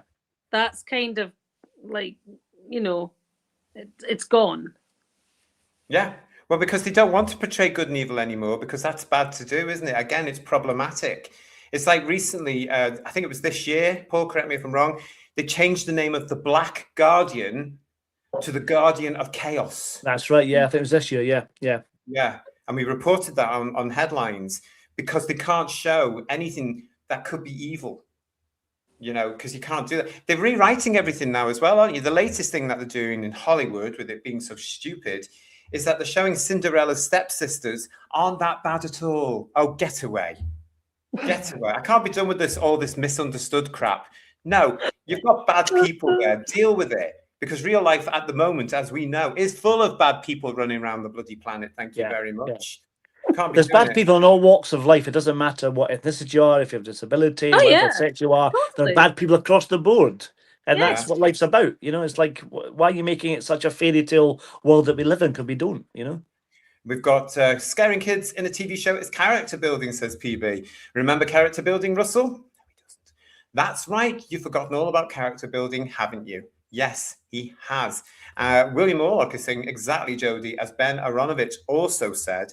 It's amazing that these people who are writers of the original Doctor Who stay very quiet these days. I don't think they're even watching this crap these days. No, I don't think they are. Even going right back to, remember they used to get into trouble in the 60s and 70s over Doctor Who scaring kids. And it's always been a tradition with fairy tales and stories like that, you know, Hans Christian Andersen, things like that scared kids. You know, and it's been a tradition for hundreds of years. It was for want to change it. You know, it was for a good reason. It was to make children recognize predators. Yeah. It was meant to say, you should not put up with this in life. This is wrong. This is bad. These people are bad if they want you to do X, Y, Z, or if they want you to put up with this in your life. It was meant to make you recognize those things that didn't have you enter into a relationship with someone who was going to damage you. It was meant to be for the best of reasons. I do agree that some series possibly went just a tad too far, but you know, I survived it, as did other 70s kids. But I have to say, the public information films traumatized me. Oh, we're saying that last episode, definitely. Yeah. Jeez. They were awful, weren't they? They really brought it home to you. Kirsty, apparently I missed a chat from Thor. Yeah. Have you got that at all? Yeah. Thor 248, thank you very much. So many unresolved strands in typical RTD fashion. Yeah. You're absolutely right. And I don't understand why he has to do it, Thor. And I genuinely think it's down to complacency and believing his own myth of, isn't he a genius? Oh, he's the best thing. If I hear another actor or person that he works with behind the scenes having to go on about how much of a genius he is and how he's brilliant and how everything comes together, I'm going to be sick, really sick, because it doesn't. Have they actually bothered to watch any of his crap, or are they just trying to get a job with him? He's lost the ability to write, in my eyes. Yeah. I think next week they'll have a war for 5 minutes, and it's going to be some sort of Romeo and Juliet meets fish. Yeah, I think you'd be right. And I think he's going to think he is the dog's bollocks and that this is amazing. And it's just going to be like, it's genius, amazing. I have taken Shakespeare and turned it into this, That he's, as someone said in the chat, that probably is going to get turned into a fish, that he's going to die and saved. Well, they did. This is interesting. After it was episode 3 or 4, they said, go to the iPlayer and watch The Underwater Menace. So maybe he's going to get turned into a fish, like Polly did. You never know. It could happen. Yeah. That would be, again, a massive... That'd be more exciting if it did, to be honest. I think that would be bloody ridiculous, wouldn't it? The way I think it's going to finish, because for me, there's only one way this thing could finish, is that they're just going to steal up the Sea Devils again with a great big bin. Yeah. You know, because how else would you do it? Because that's what's happened previously. At the moment, though, it's interesting that none of us can see where this thing is going. By now, you should have some sort of idea of what's going on. But because they've had to shoehorn in a romance, they've had to put in this whole episode where they travel down to the deep, which could have been done so much better. And they spent so little time down there. They spent like 2 minutes down there, then left. Yeah. It was like, what's the point of going there in the first place, really? They could have waited for the bomb. The round thing was a bomb? Yeah. Oh, really? Yeah. And how did that get past unit security was my question as well. I mean, really. Like, how bad is unit security? And also, who was it in the chat on Monday's show who said, how come it didn't get through the Sea Devil technology, which is, generations advanced on ours? Yeah. Why didn't they know? Too trusting in us, I think, which the Sea Devils are not, as we now know. What's this from Mark? Mark saying, JT, if given the opportunity, would you write a series, or do you think that the passion of being a lifelong fan would hinder your vision? I wouldn't write a series, Mark, personally. No, I would hire people that could write. but I know how to bloody produce Doctor Who because I know who the Doctor is and I know what Doctor Who is. So I could bloody put it together. I tell you, I could produce this, but I'd want proper writers and a blooming script editor that can work with them. But no, I wouldn't dare to say I could write it at all. No, I'm the same. I can read a good book and recognize it's a great book, but I'm not a writer. And I wouldn't dare to dream that I could write it. But I think there are people out there who could write a really good series. I think there's plenty of people. There's lots of amusing series out there that are much better than this. Yeah. And I find that heartily depressing because how are they managing to get so much money spent on something that's really not very well written? I also don't think you should have fans. They shouldn't have the fans writing. No, fans, I agree. Yeah. Fans of writing stuff, writing stories, writing whatever. Yeah. It starts to get self-indulgent, doesn't it? That's the problem. And that happened with Stephen Moffat. And it's now happened with Russell T Davies' second year as well. You're there for too long. You start regurgitating things, base it on fan lore. I mean, if this was a new writer, they would have come up with this with a different creature in it, probably a different story, for a spin-off that wouldn't include the Sea Devils. It'd be something different, And I mean, no offense, but Stephen Moffat, despite everything he's done wrong with Doctor Who, wrote a very good comedy series. He wrote an exceedingly good comedy series, which was very witty, very clever, and had direction to it every single episode. So it's really difficult because they're maybe in it too much. They just don't see it from the outside, and as a result, you get what happened. Yeah. It's amazing and it's sad that we're at this stage now, episode 4 of this thing, one more to go, and none of us really understand what it was about. It's just and do not really very, care. Not very exciting. Yeah. And it has been a bit of a flop. And for me as well, the whole thing about trying desperately to make the characters they've created. I'm not talking about the Sea Devils because that's not their creation, but I'm talking about Barclay, Salt, and the inherited characters like Case and all that lot. They've tried so desperately to make them interesting. They've forgotten that the story is very important as well. I mean, that whole thing about, go back to that warehouse bit where they're hiding out. Glass is fascinating. That's obviously there to make her interesting because she's not bloody Catweasel, is she? Let's be honest. It's like, what's lights going off? Yeah, kind of thing. Yeah. And she goes on about this whole thing. When we woke and we looked at your world. What? Again, it just doesn't land with me. It just didn't fit in with the whole premise of what this thing was about. I mean, when they woke and they looked at the world, surely they were aware of what had happened already with the humans taking over the planet. Mm-hmm. I just there's so much. Yeah, they're making them look stupid, aren't they? Because they might be an intelligent race, and they're making them look very stupid. Yes. Infantile a bit, you know what I mean? Yes. And primitive, like I said. Yes. Yeah. And they're not, are they? They're supposed to be extremely advanced. Yeah. And they're supposed to be different to us in that, in a sense, the Silurians and the Sea Devils are supposed to be beautiful. And that was the premise in the first story with Philip Mackay's character, Dr. Quinn, he wanted to get the science and get the glory of getting the science from the Silurians, all that kind of stuff, and learn from them. And that should have been the premise, as we said before, of this story, and show human greed, trying to get, the technology from them and use it for probably really bad purposes, like destroying the Sea Devils, probably.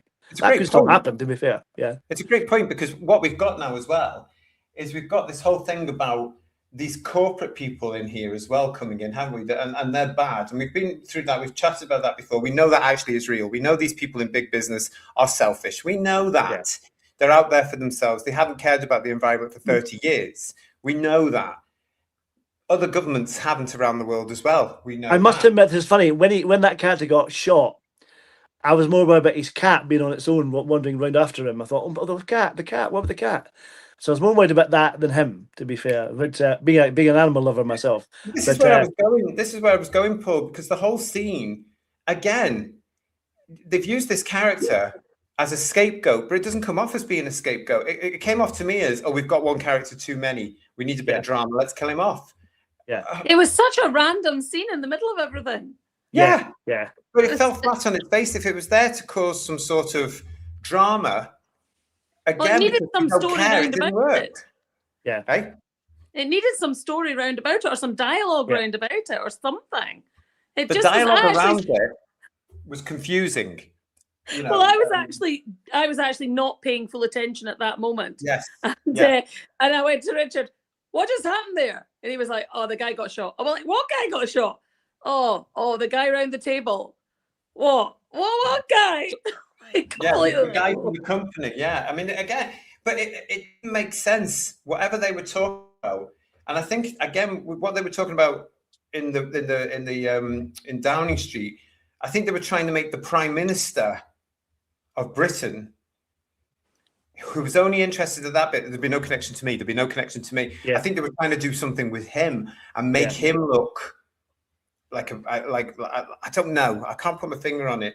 But it was the whole thing. I just thought to myself, what are they doing? What a waste of an episode. But what a weird setup. The Prime Minister, a guy from business, somebody that's American, was that right? Yeah? Yeah. And a French person. How unlikely is that ever? Yeah. It's just never going to happen. Especially when you've got somebody like Kate who runs unit and therefore outranks them all. It's just weird. Yeah, it is. My understanding is, though, correct me if I'm wrong, that if he got bumped off because he tried to get Kate bumped off, and because that went tits up, that's why they killed him. Yeah, that's kind of basically I the think gist of it, so, isn't it? but yes, he was a scapegoat, but it wasn't set up properly. Yeah. As that, you know, it was just them sitting around the table. It was focused on the Prime Minister. There has to be no connection to me. Guess what? There is going to be, because there always is. Yeah. But they tried to make it like a terrorist attack or something, because there's a group called H2O, bizarrely, who like a terrorist group or something, or activists or something like that. I think, yeah. Well, yeah, they blamed the assassination on this. I don't know if we can say that on YouTube. Goodness me. They've blamed it on this activist group called H2O. Yeah. And again, I just thought, well, it's tiring, isn't it? It's exhausting. Oh, well, you don't want it to be too, you want to have some thinking time yourself. You don't want it to be completely spelled out to you, but you want to make it needs to make sense. It doesn't. That's the thing, Well, and again, if anybody is going to be unfortunate enough to go back and watch these 5 episodes back to back, it's not going to, is it? I challenge you to remember a bloody thing by episode 5 at the end of it, because I'm. Well, as we've proved on these shows, it's bad enough trying to remember from one to the other already, isn't it? Because there's nothing to grab you. There's been no real interest at all. JWC reviews. It was the killing of the Sea Devil in the net in episode 1 that forced the Sea Devil to take action. I'd forgotten about that, JWC. That was a nice moment. I did like that moment. That felt very almost Doctor Who. It's quite nice. Yeah, it was done well, that bit. But it wasn't built up, was it? And then they went into all that stuff we talked about in our episode 1. Mr. Fish YouTube is saying, where was the witch, please? I've been saying for ages, this title, what a load of nonsense it was called. She was meant to be going to Wales. She mentioned something, didn't she? She mentioned something about a witch. Yeah, she was meant to be going to Wales. Yeah. But again, it was a case of, we've called the title this. We better throw in a witch of the waterfall somewhere. So she says, I could be the witch of the waterfall. Do you know what I was expecting, Mr. Fish YouTube and panel? I was expecting something under the sea. Oh, can't sing. But I was expecting something under the sea with Ariel and some sort of old, like they did in Aquaman. So, Aquaman 2, where most of this idea came from, some sort of older sea devil, like the old Hemivore, something massive and big, who gave some sort of practical advice or something that we wouldn't like, and who lived near an underwater water. That's what I was thinking in my head. I thought this could be an interesting. That's being far too ambitious. Totally. And far too exciting. Yeah. It was total. We're getting that level of excitement. No, but that's what I thought this was going to be. Some sort of, consultant. Yeah. I actually feel quite sorry for the actress who's playing Salt, because she has given it her all. I think she's really good. It's just really clunky dialogue. That's the problem. Yeah. It's Yeah. just, yeah. I was saying to GT just on the chat before we came on the other day there about I think she's playing it quite well as like being an amphibian, being not human kind of thing. She's Yeah. giving little nice traits to it, which is quite nice, you know. But she is indeed. We've got Lex with a super chat. Thank you, Lex. If you got 1.7 million in the early 2000s, you'd be axed. Totally. Yeah. Totally. Today, though, because of the people that are running the BBC especially, they'll be looking at this and celebrating, like they did with Doctor Who. But look where Doctor Who is. Whether you like it or not, it's out of production right now. And there's various meetings going on. I'm certain in BBC Studios, how do we fix this? Well, one thing you've got to do, BBC Studios, is get rid of RTD and all his cronies and start again, because you've got a massive flop coming to you, Christmas 2026. I guarantee you. I can't believe it. Thanks for that, Lex. R. John's with us as well, guys. They introduced this secret society and then eliminated it in about 15 minutes. They did. Yeah. I mean, there is a line, isn't there, where they've closed down the institute or whatever it is. And I'm just thinking, where did that fit in? What was that? You guys are reminding me there was this other thing called Severance. Who? What? What were they supposed to be? Oh, I don't. Funky1463 saying, please let Ben Cook get his editing scissors on this. He may manage to make it seem watchable. I think if 5 episodes is about the same length of the War Games, and they cut that from 5 hours down to an hour and a half, maybe they can do that with this, make it an hour or something. That'd be quite good. Or 10 minutes, maybe quite good as well. Look, I'm not trying to be funny, but it's incomprehensible in the episodes it's been so far. Yeah. So, I mean, how bad would it be if they took it down to an hour? At least it'd be quicker. That's only bonus. But, I think they should try it. Let's see what can happen. You might get the best bits of the story coming through if you can find it in a good edit. I don't know. Honestly, for those of you who didn't see this particular episode, part 4, all this was, it was a massive setup to make the 2 leads have an affair. Yeah. The sea devil or whatever she is, and the human. That's all it was. It was pathetic. And that's why I'm saying to you, good viewers, what a waste of an episode. This is where the war could have really have been, especially with Tide turning up and saying, we want Salt back because she's now got to go back and stand the equivalent of a sea devil trial for saving a human being instead of her own people. That's the real start of the war. Well, we're not giving you back, because Kate Bledford is saying, oh no, we can't do that because we're this little thing called human, and we have this little thing called humanity. We couldn't possibly give her over. That's the war. And if you don't, we're gonna throw rust at you and see what happens. Okay, so Rust. Remember, is the third ambassador, everybody. What? Yeah.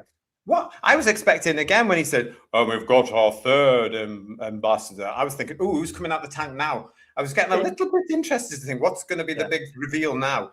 Rust. And it was a CGI rendering of Roger Delgado came out. That'd be more interesting if it did. Oh my God!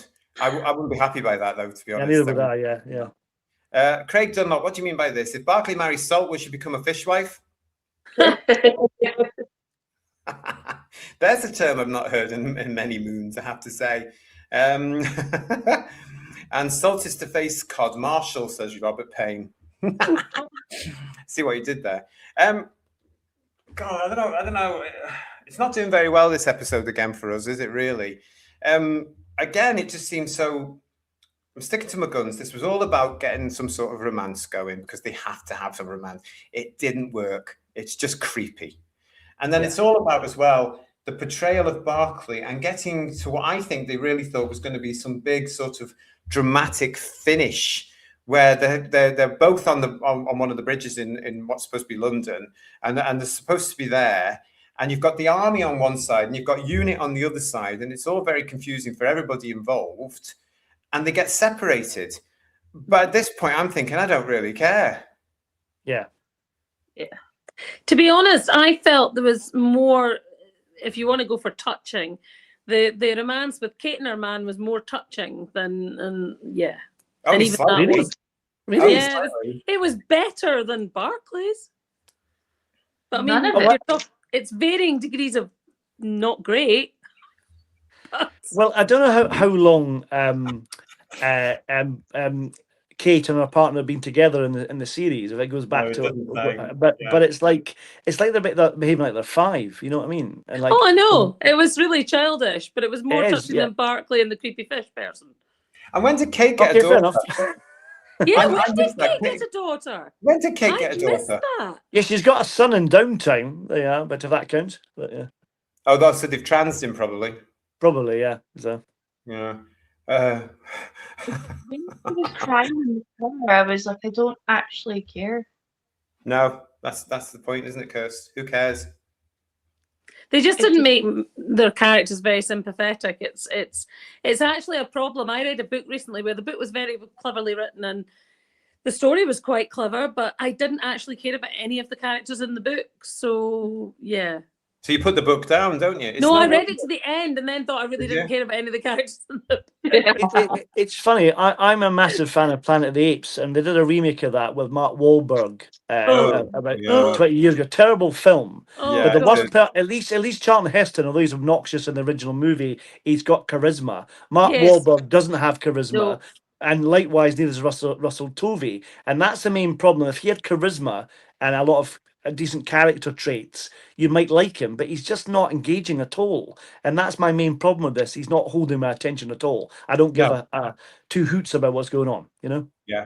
But that is a major problem. And unfortunately, if someone thinks they do have charisma, they end up in production after production after production. And you're like, yeah. And I would agree with that Planet of the Apes scenario. That was a fabulous film, the first film. And I'm not a Charlton Heston fan. No, me neither, but he's brilliant in that. Yeah. But the Tim Burton version, I love Tim Burton as well normally, but that's a terrible film. Good. Awful film. No, it wasn't good.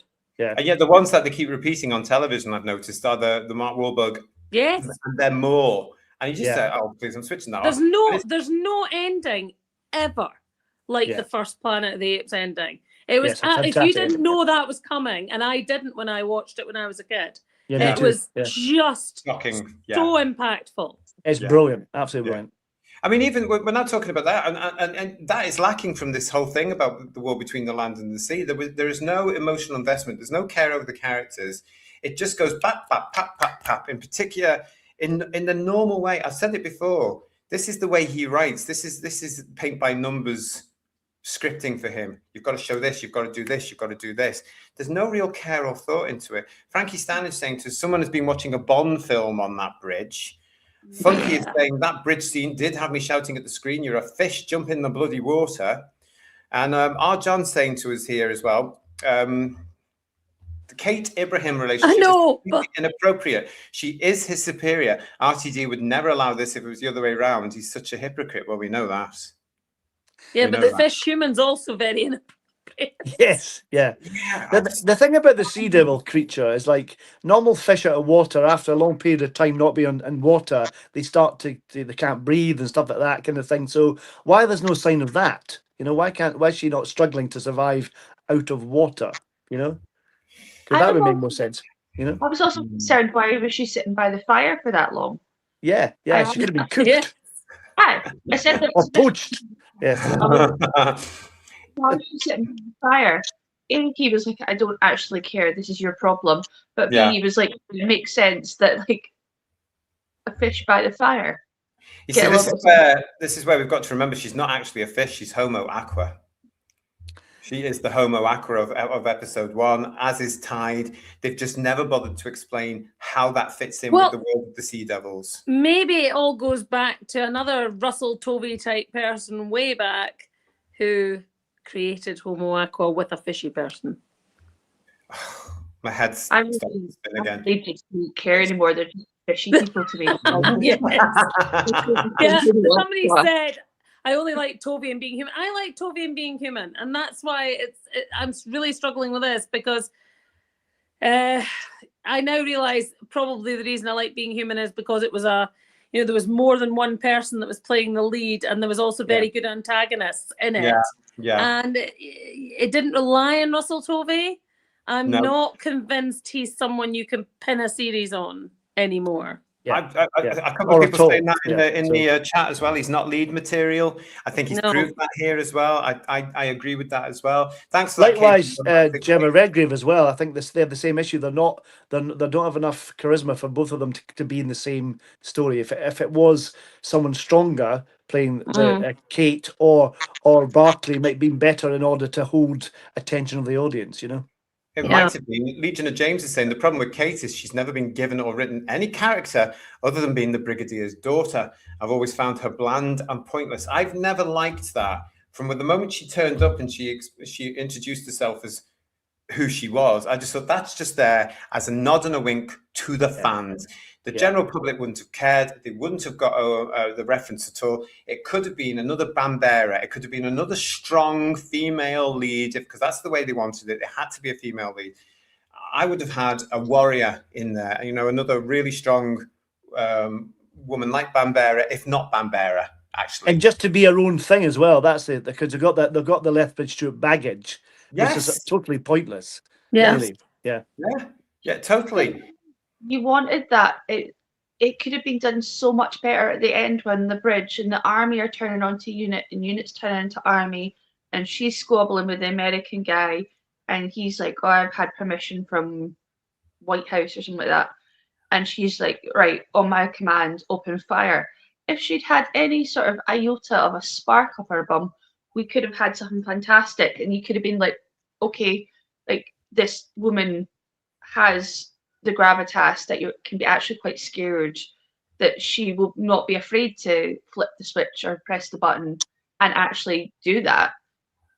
When she was just like, "Right, on my command, open fire," I was just like, yeah, whatever. Did you believe that scene though? Because I didn't.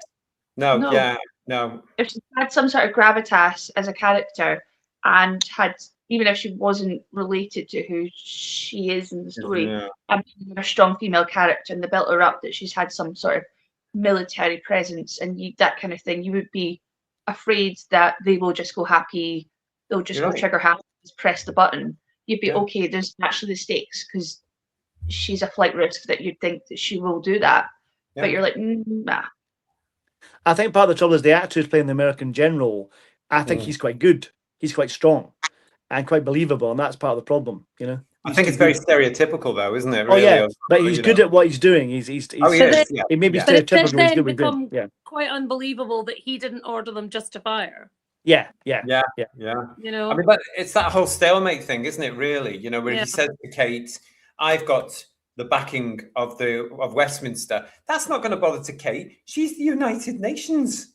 You know, I mean, it's all of them. She's got more authority than any of them, and they haven't actually really put that down properly. And the other characters don't seem to have get that. They should be quaking in their boots. Even Tide comes along and looks at Kate and says, "You're a warrior." Really? No. I think you've got the bloodlines mixed up there before. Her father in the series may have been, but she certainly isn't. And again, they're playing off that whole legacy in my eyes, which a new audience, and certainly I say audience, there isn't one for this, but had there been a new audience for this, they wouldn't have got that. I mean, it's been years since we've seen the Brig. The last time we saw the Brigadier was Sarah Jane. Yeah. God love him, you know, and that's the only thing Nick could do. He never got into the reboot Who, God love him, because he was ill. So bless him. We love Nick. We miss him. I can't stand this. Again, it's like what Kirsty was saying. It's about the fan thing, and it hasn't worked for them in this case because they insisted on relocating from that into this. And for me, it's been a massive miss. And it's a shame, really, because this is this is potentially the Unit series that we all wanted years and years ago. Yeah. Or a lot of our fans that were before us wanted years and years ago and never got. But the mistake is they haven't brought in soldiers as proper characters for Unit either. I mean, I'm sorry to say that, but Mike Yates, Sergeant Benton, these were important characters in Who, and they were part of the scaffolding that made you believe in Unit and enjoy Unit. And oh god, Jacqueline Pierce, I'm just reading a super chat. That would have been phenomenal. Anyway, that Jodie's talking about, by the way. Sorry, Joe. It's from Mark Greaves. It is a super Yeah. chat. Thank you, Mark. Pity we couldn't have Jacqueline Pierce in charge of unit. Now that would be a strong character. Jodie, you and I would love that, wouldn't we? yeah, we would love that. God But love I just Jackie. feel they missed. And they if she missed wore the whole- Severance outfits as well, it'd be perfect, Yeah. wouldn't it? Let's be honest. But no, it's a real shame because they're trying to play down the military aspect, but they need the military aspect to make the stories work. Yeah. So they can't have it both ways. No, and yet they think they can. Yeah. But they can't. It's not working. It's quite dull. They're not going to admit it's not going to work, though, are they? As you were saying, No. there, they're going to come back saying, "Oh, it was brilliant. It was fantastic. It was a massive success." No, it was a massive success with the usual minority of, fans that are loving this thing on social media. But it got 1.7 million for part 4. But it goes back to what Joe was saying about the characters, the unit characters. Even in classic Who, when we had one-off unit characters like Captain Turner in the Invasion, or Captain Monroe Spearhead, or Captain Hawkins played by Paul Darrow, at least they were written well and played well, and you kind of warm to the characters, like the characters. When Captain Hawkins, spoilers come out, gets killed in saloons, you feel a bit sad for him getting killed off. You do. But you don't feel that for any of these characters at all. No. And Colonel Ibrahim should have been set up better, but he wasn't, No. So I've never liked him, even in the Doctor Who thing. I thought, what a waste of space. What you're there for? There was just something about the character I didn't get attached to. I just didn't like him, so I didn't care. But again, I don't think that's the fault of the actors in a lot of No, cases. no, I not necessarily. I No. just It's the right I thing. just think I actually feel quite sorry for them because I don't think the whole thing's been staged properly, written properly, acted. There's no direction. Don't feel sorry for them because they're going to be earning a fortune at conventions for the rest of their career. That is true, John. That is true. We've got Matt S3S9T saying we wanted a unit show like BBC Spook, not like this mess. Now, oh my God, you've just put that into my head, Matt, of how good a unit show in a spook style would have been. Keeping it secret rather than building a big bloody tower in the middle of the city in the storyline. Keeping it underground, keeping it secret like it was in the Briggs day. Making sure the public didn't know. How good would that have been about spies and espionage and aliens and a bit coming in there and trying to keep it all secret? Oh. But you were talking about this the other day when they brought like the Doctor out and there was no secrecy anymore, and when they did this, in the same way, that has spoiled the show. I don't care what anyone says. That has spoiled the show. It was much better when things were done covertly. Yeah, it's true. It's true. And again, they just haven't thought about it, have they, really? No. I mean, everybody now in the context of both series, both the crappy version of Doctor Who they've delivered over the last couple of years and this, the whole world knows about UNIT now. Yeah. So they know about the existence of aliens. They now know about the species that ruled this planet before us. Can you imagine if that was real? God forbid first contact ever happens with us in reality, because the human race will melt down and fire everything at it. Because that's the human nature, which again, this series for me hasn't really pushed the fact that they've hinted at it gently, but we can be a very incredibly violent race to anything different, as we see in real life now. Yep. We're back to touching grass again, aren't we? Says Cara. Big time. Big time. That's going to come as well. They're not going to like people like us who are criticizing this show at all, but there's a lot to criticize. I'm sorry to say, it's just not very good. John is saying, great point about unit soldiers providing scaffolding. When Kate is missing, then Shirley takes charge, which makes no sense. She is the scientific advisor, not Kate's deputy. Yeah. This doesn't work. Yeah. It's meant to be, I hate to say it, a military task force. Mm-hmm. Yes, and they watered that bit down though because of the way they look at things. Yes, it started in the Moffat era, wasn't it? Because it wasn't politically correct thing to do. That's right. We have to be the scientific arm of this now. That's where, for me, UNIT lost everything that a new unit was.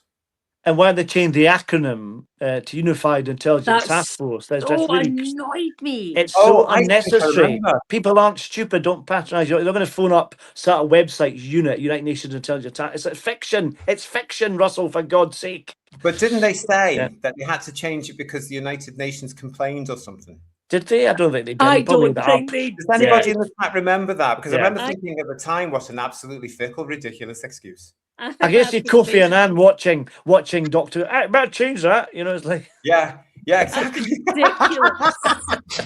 Hey, listen, this Jess is with us. Hello, Jess, sweetie. How are you doing? It's not memorable. Would you go back and watch it again, No. future-wise? I can watch classic Doctor Who, The Sea Devils, again and again and again, and that says it all. I can too, which is just as well because it's on New and Eden every other day. It's fabulous.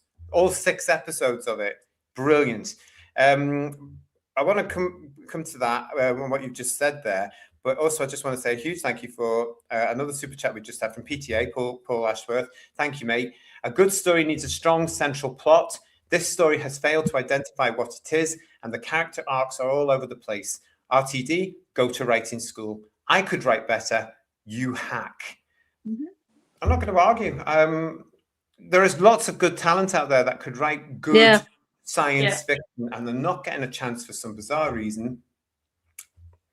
You know me. You know what I think.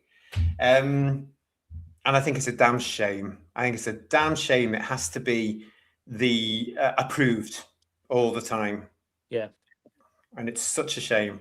But PTA, thank you for your super chat there. I totally agree. And what we got here from our John, JT, an example of the kind of TV series you're talking about was Ultraviolet from 1998. Very much worth watching.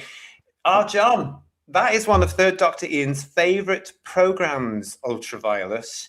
And we were talking about doing reviews on it. I think Jodie's got a copy of it there. There it is. I've got that DVD as well. We were actually thinking, John, about some point doing reviews on it. I've watched the first 3 episodes before I got ill. I watched the first 3 episodes again to remind myself, and I thought this was the Doctor Who of its day, in a sense. Oh, good. It had that. It's got that 90s feel to it. Don't get me wrong. Excellent. There's nothing wrong to that, but the story is concise. And had RTD and Pete McTighe gone back to watch something like Ultraviolet for this nonsense we're reviewing now, they might have actually had a bit of a hit. And some very hot men. Yes, so stay with us. You never know what we might get up to in 2026. Ultraviolet is on our radar to have a look at. I don't think it's ever been repeated, has it? On all these other channels that have suddenly cropped up. There must be a rights issue. Not that I've ever seen, because I had to seek out the DVD because it was never being repeated. There's no one in it who got into trouble at the BBC, just checking allegedly. That's maybe why it's not being shown. Yeah. Just it's an ITV show. Oh, it was ITV. Okay, well, even though ITV. Maybe ITV then. Yeah. Yeah, I think it was also also BBC, wasn't it? Well, I don't know. I think I'll have to check again. It might Channel be 4. Channel 4. There you go. Yeah. Thank you. Yeah. I knew it was one of the independents, and it was one of those things where it was one of those early 90s things, Paul, where it's an independent company working with as well. So it's in history there. But yes, says our John. Stay with us. Make sure you subscribe to the channel because it could happen because it's a cracking story. Julianne is saying, yes, Ultraviolet was fantastic. Yeah. And I know Third Doctor Ian is really keen on us reviewing it. Marie, thank you for your super chat, darling. We complain all the time and nobody pays attention because we're the nobodies. Yeah. And yet, us as the nobodies, the fans that are complaining, the public that complains, the British media that's complaining are in the majority. Mm-hmm. And it's so arrogant of BBC Studios, Bad Wolf, RTD's cronies. It's so arrogant of them all to not be listening to how to rectify this series. They don't seem to understand. And I hope the failure of the war between the land and the sea really hits them because they've got to understand if they want a hit series, they've got to start listening to the majority rather than the minority. Amen. Yeah. Somehow, Marie, I don't think they're going to. I really don't. A lot of talk now. Here's the other one. A lot of talk now about Ultraviolet. Stay with us. There's so much we want to do. Honestly, there's so much we want to do. It's just getting the time. And a super chat here from PTA saying, JT, you once said about the tripods review. Please. This lady down here, Jodie, is a massive tripods fan. That is also on our radar. There they are. This is a bootleg, though. Don't say that live on that. You can't say that live on here. God, you have them on the... I'll get you into trouble. Yeah, I've got the box set from whoever it was. But she paid good money for that bootleg, though, to be fair. I did. Yes, you got it from a Doctor Who convention. Yeah, so. I actually no idea where it came from. That's official. I did try to go official. Yeah. I think Jodie's probably invested in the BBC plenty of times before to justify that, to be fair. Yeah. So Tripods, again, is on our radar. So stay with us. We're going to be around for some time, God willing. Let me touch something wood. God willing, we're going to be around for some time. Oh, God, Funky, don't start him off. We need to review Dimensions in Time as a palette cleanser. Yes, thank you very much. It's canon now, you know, apparently. Yeah, according to Russell T. Davies. Yeah. No, we don't. Bill's a lesbian and he's not met to began yet. Let's just get it all out. Yeah. I've mentioned that before. Yeah. Oh, you may have mentioned it in passing as well. Once or twice. I love the tripods as PB. Get some tripod models to fit together. If they would just stop snapping the legs off. Oh, I bet you. Yeah. Anyway, Hartnell's Ghost is saying, so RTD plot holes. What about the Earth events depicted in Children of Earth and when both Daleks and Cybermen invaded? That's the thing. It's all sensational, as I think they were trying to do with this series, The War Between the Land and the Sea. I think they were trying to do it big, sensational, Hollywood-type nonsense, and that's where the story is sacrificed because it doesn't make sense. Not to me, anyway. Mm-hmm. If you guys can, make sense of it all. And Jess is saying in the chat, let me know if you're making sense of this series. We do know there are a few out there that watch our channel and are liking this. If you're out there now, come into the chat. You're very, very welcome. Come and tell us why you like it and why it's flowing for you and what's really making it special for you. Don't be hiding. Come and tell us. You're very welcome. Because we've said this before. We wanted to like this, and I'm disappointed that I'm not enjoying it because I wanted to like it and enjoy it, like last two seasons of Doctor Who. And it's like I hate not liking it, but it's just not for me, you know. Yeah, we've got a couple of things here as well.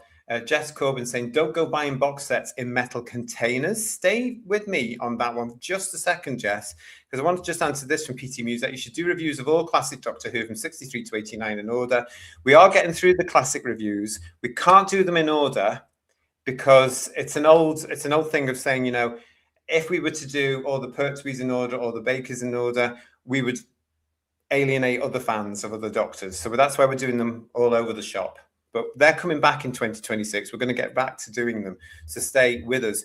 Right. So what Jess was saying there, don't go buying box sets in metal containers.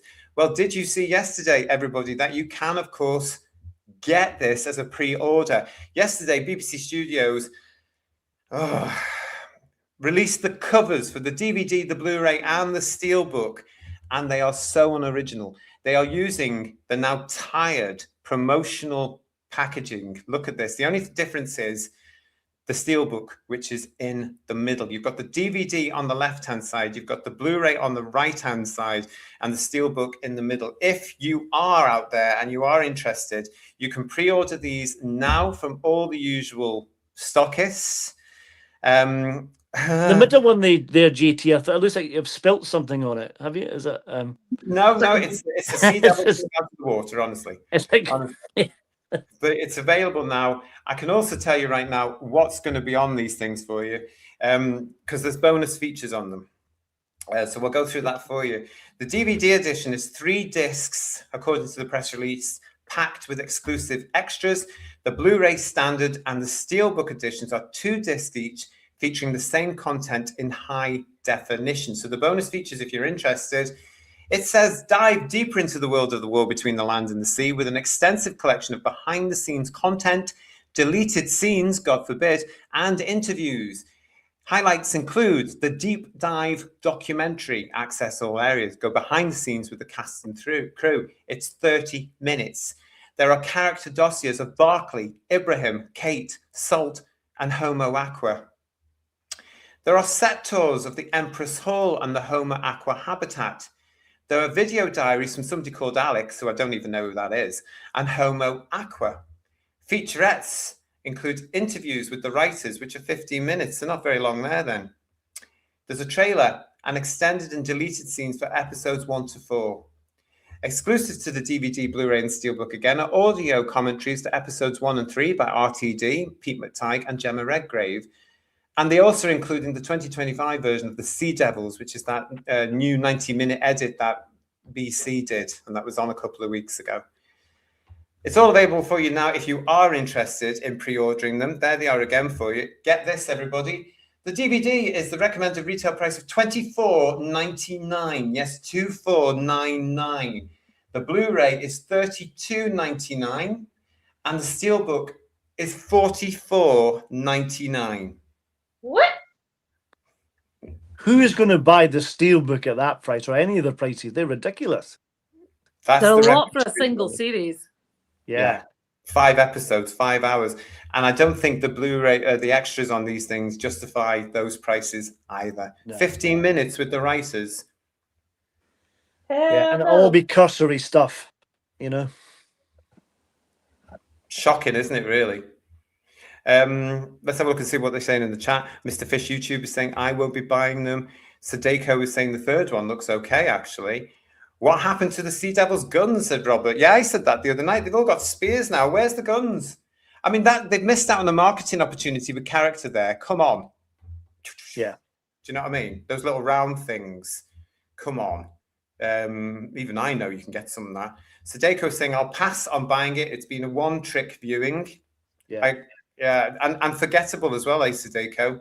This is not going to go down in our playlists in the future, is it? Is anyone going to go back to this in a year, 5 years, 10 years and watch it like we do with the original stuff? If you tell us to go back and watch next year, you're going to get told to vote. And that's putting it politely, Kirsty, isn't it? Let's be honest. Yeah, but let's face it. This week it's nearly my yearly trip back to Morton Harwood for K9 and Company. Yeah. All these years later, I'll be watching it again because it's Christmas. I watch it every Christmas without fail. This thing I will not be going back to at all. Lots of you are surprised by this as well. Matt is saying to his Steelbook comes with a packet of 12 fish fingers. I would buy it then if they did that as a free offer. That'd be much more exciting. Yeah. More landfill, says John Roberts, ironically. Craig Dunlop is saying, I've heard the Aquamphibians from Stingray are actually suing the BBC for copyright infringement. It wouldn't surprise me. Everybody seems to be suing the BBC today. I'm surprised 10 Nations Estate's not suing them for the Iridians from the Chase, because they're a bit like that, aren't they? Good point. Are you out there, kids? This looks like a lot of money for like just a metal container. Yeah. Yeah. I mean, at least Blake 7 season 3, the C or 3, if you want to call it, came with a little liberator. It did. Absolutely. It really did. Do you want action figures of Russell Tovey and actually, Salt okay, as well? stop. Yeah. Stop. You made your point. Oh, goodness me. One surprising element for me that came through over the last couple of days is from Who's View's favourite journalist. Yes, she's back, everybody, and she's back with us. And it is, of course, Asia Iftikhar. And this was her latest article. I want to know what you guys think of this on the panel. Doctor Who spin-off proves the BBC's original series must make a drastic change. Let's see what she's saying. The Doctor Who spin-off focuses on the fictional military organisation UNIT, which stands for Unified Intelligence Task Force, run by Kate Lethbridge-Stewart, that regularly appears on the main show for one-off adventures and has been part of the franchise's canon since 1968. Kate has been around for over a decade. Good grief, has it been? With the new UNIT crew made up of characters like Shirley and Ibrahim being introduced at the start of RTD's return in 2023. So going into the spin-off, we're already familiar. As a new Who fan, someone who only started watching since the 2005 revival, I've always found their presence a bore, often skipping over episodes they crop up and at times actively groaning at the strange or benevolent military presence. Frankly, in a show which otherwise disavows violence and makes a point of the Doctor never using a gun, the hero worship of a governmental military group has always seemed bizarre and oxymoronic. She continues with, this perspective has only been solidified by the war between the land and the sea. Honestly, for me, UNIT has been the least interesting part of the entire spin-off so far. Barclay is interesting in all the way he defies UNIT and blazes his own path. Salt and the Homer Aqua species offer a gripping perspective of climate change with their oceanic fury, and we even have corrupt organizations vying for power and money. Throughout it all, UNIT poses itself as the guiding middleman between earthly and non-earthly species, which in previous main show episodes has always felt a bit naive. Of course, in the latest episodes, we can see the cracks in this facade appearing. I appreciate that spin-off occasionally attempts to show that UNIT is not perfect, but it is nowhere near enough. In episode 3, we see UNIT is the only group at the negotiation table advocating for diplomacy and peace in the face of various warmongering nations and company execs wanting to kill all the Homo Aqua and be done with it. What's more, the entire organization seems to be held together by Kate and Shirley. Without the two of them, I'm sure UNIT would just cease to exist, which gives them a credibility problem. If they are so reliant on just two people, it doesn't make sense that they hold so much power. Nowhere was that truer than in episode 4, where Abraham is shot dead and Kate is almost assassinated, throwing everything and everyone into chaos until she returns to the helm again, overworked, grieving, and on zero sleep. All this to say that, with the way that UNIT is crumbling down, whether it is through their shambolic negotiations, tyrannical hierarchy system, or warped sense of self-importance, the latest 2 episodes have set the show up to get rid of this narrative outlier once and for all.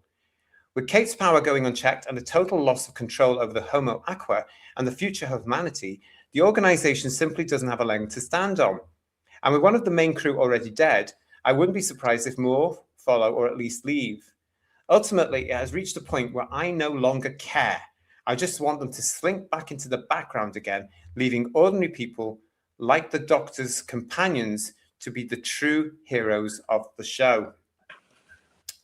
It goes on to saying that K1 crisis for collapsing and the integrity of the whole organization in question. The show has perfectly set itself up for UNIT to self-destruct by the end of episode 5, and I can't help be rooting for it to happen.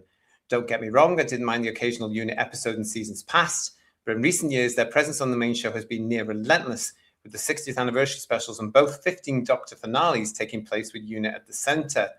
Rather than being a novelty to see them crop up, it has become a chore to sit through yet more UNIT exposition with characters I largely struggle to care about, representing a military-first approach that I don't believe in and I feel runs contrary to the show's ethos. It's even more strange when you consider that in earlier seasons of the revival, when UNIT did appear, there was a lot more vocal criticism of the organization and its mission. In the season 4 Sontaran two-parter, Donna is genuinely horrified to see former TARDIS traveler Martha has turned into a UNIT soldier and doesn't hold back in her unbridled skepticism of the whole organization. If I never heard about UNIT again on the main show, I would probably be a happy Whovian for it. The concept is not only outdated and poorly handled in the Whoniverse, but also actively hinders the anti-military ethos of the show. She finishes with, "This spin-off is the perfect vessel to bid farewell. Then maybe in a few Doctors' time, I wouldn't mind a callback to the Lethbridge Stewart's dynasty or a brief cameo from a familiar face. So as we tune into the finale next Sunday to see if Salt and Barclay can live freely together, the humans and Homo Aqua can overcome their differences, and the evil capitalist goons will be taken down, I'll be holding for my breath for one thing, the end of UNIT once and for all." What do you make of that?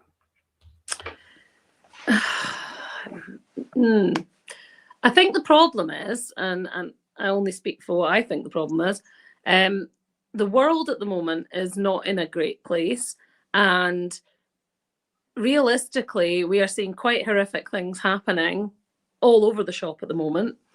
And I would like to keep my Doctor Who simple. I would like it to be goodies and baddies, and I don't care that that's simplistic. I really don't give a toss. And if that is the case, then there is a place for UNIT, because UNIT is the military task force that it was envisaged at the beginning, where they're not gung-ho, but they do regulate things when there is a threat to people. The problem is RTD has got rid of the idea of bad people or bad aliens or bad monsters. I don't care what you want to call them. And so as a result, there's left a gaping hole that UNIT can't really fill, because there is no purpose for UNIT if there are no baddies. Yeah. He hasn't worked out what to do with them. What he really has tried to do with them, I think, has made them into a scientific advisory unit, which wasn't actually what they were. The Doctor was the scientific advisor in the original stories. UNIT was the military branch, and they had a scientific advisor. And now they don't know what to do with it. I don't know. It's just a mess. Hit the nail on the I head. think. Yeah. I think part of the problem is, and someone said in the chat, I don't think the author of this article has actually watched any classic Doctor Who. She said by her own No. admission, she only watched it in 2005, so she's never seen it in the context as it originally written. And you're right, it's divorced from that completely because it's nothing like what it was, and that's a problem. And it was much less black and white then as it is now. You know what I mean? And much more interesting characters as well, and that's part of the problem. Yeah, and I mean, sometimes Unit made decisions back in old Who, classic Who, that you were uncomfortable with. Yeah, like blowing up the Silurians, for example. That was a cracking moment. You were meant to be uncomfortable with them. Yeah. You were meant to be thinking, okay, they weren't like for us. They were fighting us. But did we have the right to do that? Did we really? I mean, it's like the classic Genesis of the Daleks when they're sort of like, does he have the right to destroy before they become what they become? That was what Unit was there for, and it was done so well. Yeah. And it was also clashing with the Doctor to an awful extent. That's why it's a beautiful relationship between the third Doctor and the Brigadier, especially because they are chalk and cheese. And the Doctor often tolerates the Brigadier, but you just know that there is that affection there for him. Yes, but also there was the odd soldier who saw what the Doctor was about more than, but they couldn't defy orders. So there was sort of like a relationship that went on there. It was just clever. This is so vacuous now. Yeah, it's true. Problem being, saying to us here, to be fair, the Silurians did try to wipe us out with the virus, and that was why the Brig reacted the way he did as well. That's a minor detail. We won't quibble about that. But again, this is what the war between the land and the sea doesn't do. In Doctor Who and the Silurians, that is such an important part of the story. It makes the Brigadier's mind up. These things are dangerous. They will be dealt with. And that's the thing that it did, though. In the Silurians, you've got two sides of the coin. There are bad Silurians, there are bad humans. It's not all black and white. It's multi-layered, and you can read from that what you want. And it's not in this show at all. Well, they tried to do it with their South African, but it was incredibly crudely done. Yeah. Yeah. But I was half expecting that it might still happen in part 5 that the Tide character will be a bit like the young Silurian who's a bit of a hothead and wants to destroy the humans, and they might get that in the part 5, and you get similar kind of sort of friction between them and the humans, but it needs more detail. It needs more layers, more flesh on the bone. I just can't believe they spent 4 hours and they haven't got that detail in. Exactly. You've got 1 hour left. You've got I'll guarantee you, after Sunday's episode, with 1 hour left, we are going to be shattered because they're going to throw so much into 1 hour to explain the previous 4 hours. And this mythical war, and we're still going to be like that. Nonplussed. They should have met, as Emilio said, they should have met the Sea Devils sooner, like part 1, really properly at the base underground. Really quite early on, so they had more time to develop the relationships and the conflict. But they're just going to rush it in part 5. That's all they're going to do. It's going to be. We know what RTD. Somebody said in the chat with us on Monday. We know what an RTD finale is like. Yeah, absolutely, and it's going to be all show, isn't it? I agree what she said though in the article about the new unit force. If they didn't turn up again, it wouldn't bother me. In fact, I was actually disappointed they came back at all in New Who, because if you can't have Nick Courtney, then there's no point in bringing them back. You know what I mean? Because they're completely faceless. Yeah, I mean, I've been saying since we started this. The new unit really didn't take with me, the Sontaran thing. Ironically, that Asia mentions is where I went. This isn't my unit. Yeah, this isn't what I remember. They were. It didn't have that. But they were meant to be a counterpoint. Yes, they're not a counterpoint in New Who. Yeah, and I never got the thing. The Doctor, every time anyone would salute, he'd like give them a funny look or but really annoyed with them, and the Doctor never did that. It's really weird. Yeah. It again, it's down to writing. Yeah, and the fact since they brought Unit back, which again was just typical of a fan to do. They didn't need to. Let's face it, they've just done it because they thought, oh, the fans will love this, and I'm a fan, and I know my stuff, and I'm going to make the leader, a Lethbridge Stewart. I'm going to make it his daughter. Oh, am I clever? Isn't that great? Oh, please. And it just hasn't worked properly, has it? And it comes out now. She's got some interesting ideas there. It's interesting as well from Asia's point of view. She's sort of coming around to where we all are gradually through this new version of her, because she criticised some of the shooty stuff. She's afterwards, didn't she? We've covered that on headlines, and now here she is saying, "I don't like UNIT. I don't agree necessarily with her reasons for it, because she's obviously anti-war and stuff like that. Well, tough titty, you're living in a real world. You've got to get used to it, unfortunately." I don't know. But I'm with you, Paul. If UNIT now disappeared for a good few years, and I don't mean do what Chibnall did, which I believe he disbanded it and he got rid of it, he closed it down in the series. I don't mean that. I mean, just don't mention it again for a few years. And let's get back into outer space and get rid of that bloody tower. Because the only reason, what she doesn't note in that article is the only reason that UNIT became the focal point for the two finales is because they built the set for the David Tennant stuff and had to justify the cost. Yeah. You know, RTD just indulged themselves with PT Muzak all the time. Yeah. All the time. And as we know, nobody can stop him. That's what he said. Nobody can stop him, so he'll do what he wants to do. Jess Corbin saying, wherever you are, thanks again to JT and the Minions, the Hootastic panel, to chat for a brilliant stream. It's therapy. Good, I'm pleased. It is. It certainly helps us. This hasn't affected me, though. This series hasn't affected me as badly as Doctor Who did. No. It's because the Doctor's not in it. That's the bonus. Or Shooty's not in it, to be more precise. I think it's because, as a fan, of course, I love and care for Doctor Who, and to watch it being destroyed in front of my eyes over the past 2 years has been heartbreaking. Just thinking what could have been and what should have been. This I don't care about because I'm not invested in anything that's in it. I don't even recognize the Sea Devils, so not interested. It's like a girl when you've given them too much advice about a boy, and you're just like, "Don't do it," and they don't listen to you, and it keeps going on, and you get to the point going, you've digged your own grave. That's what it feels like. It does feel like that, doesn't it? It really does. It's such a shame. And they're not going to correct it, Kirsty, anytime soon. Because, stay with us. If you're new to the channel, you like what we're saying.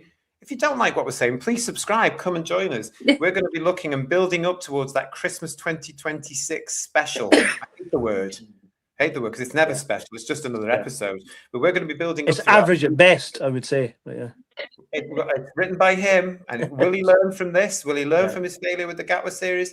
No, is my big fat prediction. Of course he's not, because he's already got it in his head, hasn't he? I heard a rumour going about it might be 90 minutes long. I hope not. I dread to think. Oh my God, it is though, isn't it? Actually, looking at the time, it's very near that. I did have it. It's on for a little bit longer on Sunday, isn't it?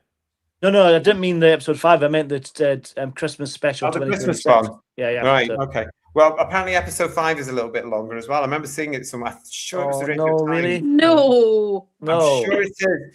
Which again is ridiculous because again it shows they've done this with Doctor Who for the finales, haven't they?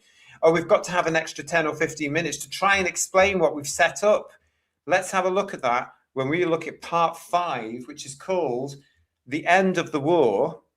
That's such a cracking title, that really is. Yeah. Why did they keep that secret? When they announced the titles before this thing came on, they wouldn't announce part 5's title. And then they came up with, it's called The End of the War. Oh, they should have said, it's the last one you'll be relieved to hear. That'll be the title of it. Yeah. They should have done. They absolutely should have done. All right, so listen, we're going to go to the Wokeometer. The Wokeometer, for those that don't know, is this great big piece of very expensive AI that my uncle Sydney built. And what it does is it listens to everything that the Hootastic panel is saying. It looks at everything that you guys are saying in the chat.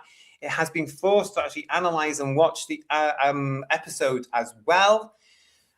And it gives a mark out of 10 for the scale of wokeness. The in scale. the episode. The scale. Yes. Yeah. Thank you. Yeah. I'm here all week. But anyway, don't write in. It's just for fun. Some people take this bit terribly seriously. I get messages, who viewers. I get messages when people say, how dare you do that? And how dare you say it's woke? And Doctor Who's always been woke and all this crap. So honestly, it's ridiculous. But let's have a look. Uncle Sydney, are you ready with the Wokeometer? Yeah, can you put that down? He's got a cheese sandwich at the moment. Can you put that down and press the button, please? You ready now? Okay. Yes, you can have a Who's Views pencil. I'll get you one later. Here we go then. Press the button. Thank you. There we go.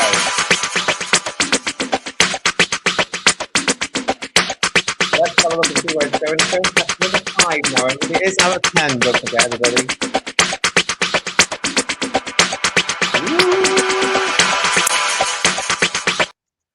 Ooh. 8.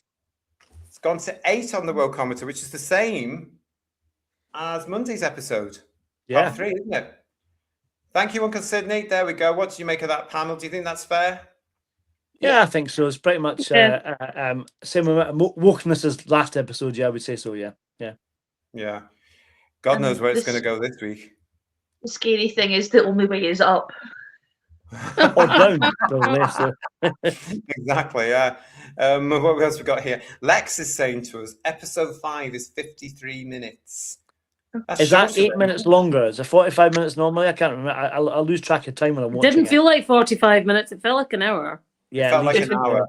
Yeah, so it must be the same then. I thought somebody had told me it was, or I'd read it was going to be longer than usual. Well, that's 8 minutes we'll never get back. Well, 53 minutes we'll never get back, but to be fair, but yeah. Right, so as we know, the overnight for this particular episode, part 4, was 1.7 million. But what do you think is going to be the overnight for part 5, the finale? It's time for the ratings game, I think.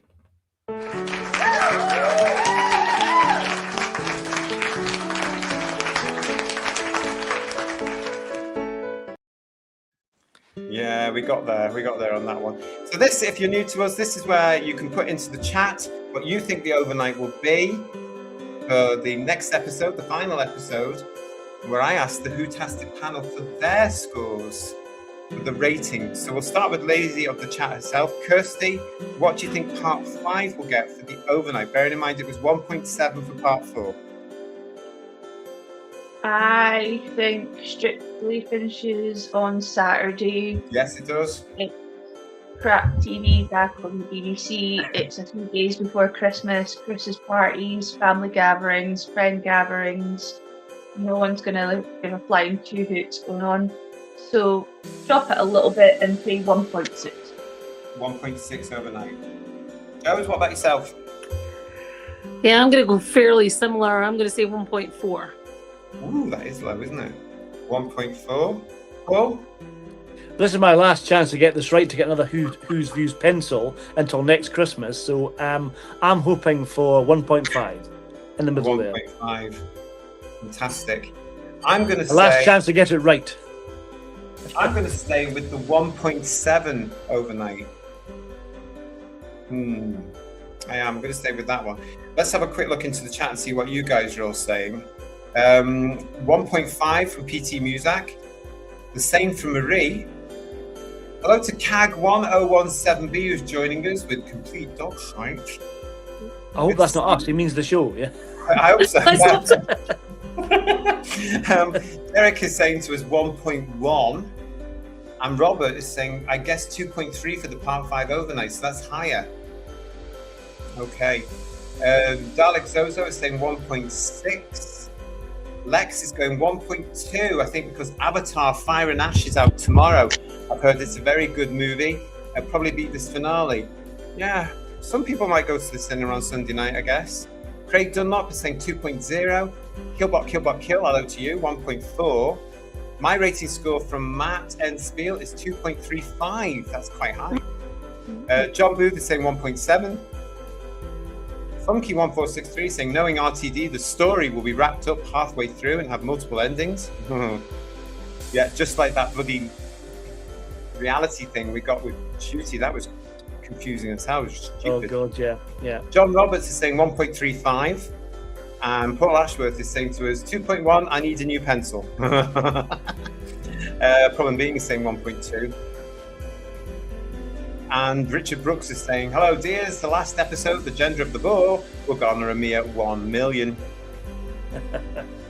Julianne is saying 1.5. Jess, overnight read the final episode, got a lot of competition. Royal Variety, is that on ITV? Oh, Yeah. 1.5. 1.6, Alex Ozo is saying, because the Royal Variety is on ITV. It's not the same for me these days. Like everything else, the big names have gone. Yeah. Not the same for me anymore. John Mason is saying 1.5. 1.8 from St. Rosie Mead. 900,000, says Mark Greaves. Oh, I like it very much. And Cara is saying 1.1. So again, ourselves and everybody in the chat, we don't have any faith in this thing at all. And it's no surprise, is it, after what we've been put through? But there you go. That was the ratings game. We'll find out which one of us was correct on Monday.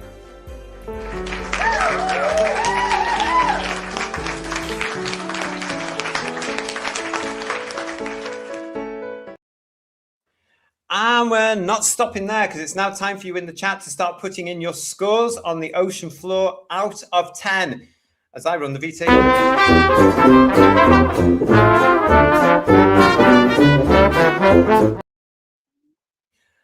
Thank you very much. Yes, so if you have just joined us, this is what we do now. You can put into the chat, if you wish, what you're giving this particular episode out of 10. I'm going to start by asking Kirsty, the lady of the chat, what are you going to give your scores on the ocean floor? This could have been a lot better. This romance, Romeo Juliet fish thing that's going on really couldn't give a flying hoot anymore. It's boring me. If I didn't have you guys, I would not have watched it.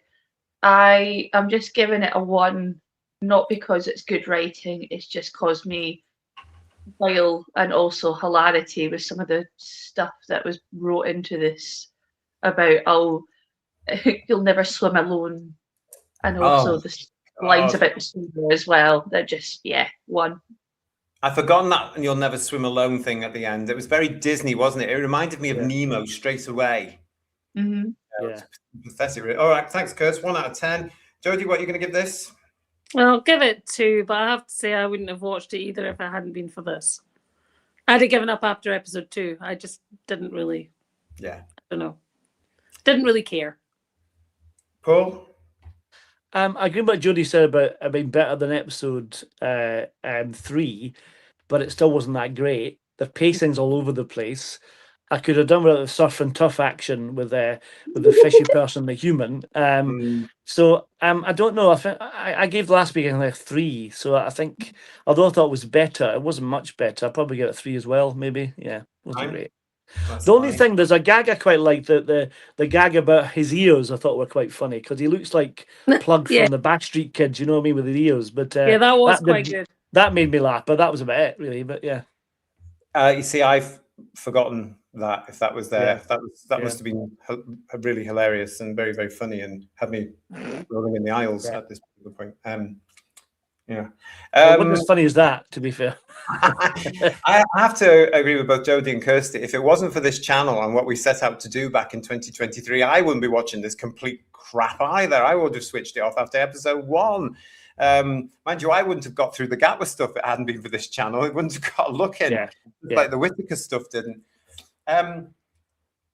Didn't land with me at all, this episode. I couldn't stand it. Not only was it boring, I thought it was cringy. I didn't like the dialogue. I think some of the suggestive, clever, that they think is clever writing was just bad taste. It's getting a 0 from me. I didn't like it at all. It's a 0. And that's my first 0 for this land and the sea thing. But let's see what happens on part 5. Anyway, let's have a look and see what you're saying in the chat. I have to say to you as well, everybody, that so far there's 4 of us on the Whotastic panel at the moment, 10 points each. That's got 6 out of 40. That's the lowest score we've had so far for this series. Lex is saying 0 out of 10. Yet again, copying scenes from Superman movies and Black Panther 2. I saw 10 minutes of it. What a yawn fest. John Roberts is saying a flat 0. Oh, goodness me. PTA is saying -10. Robert Payne, 2 out of 10 for the bestiality fish frothing fantasy film. It wasn't quite that. What was it called? That film that did quite well with Shape of Water. Shape of Water. That's a great movie. I love that film. Yeah. I haven't been able to get through it yet. I thought I really was yeah. hallucinating when I watched that. Yeah. They seem to have been influenced by everything like that, though, whether it be Aquaman 2 or The Shape of Water or whatever it's going to be. Yeah. No originality from them.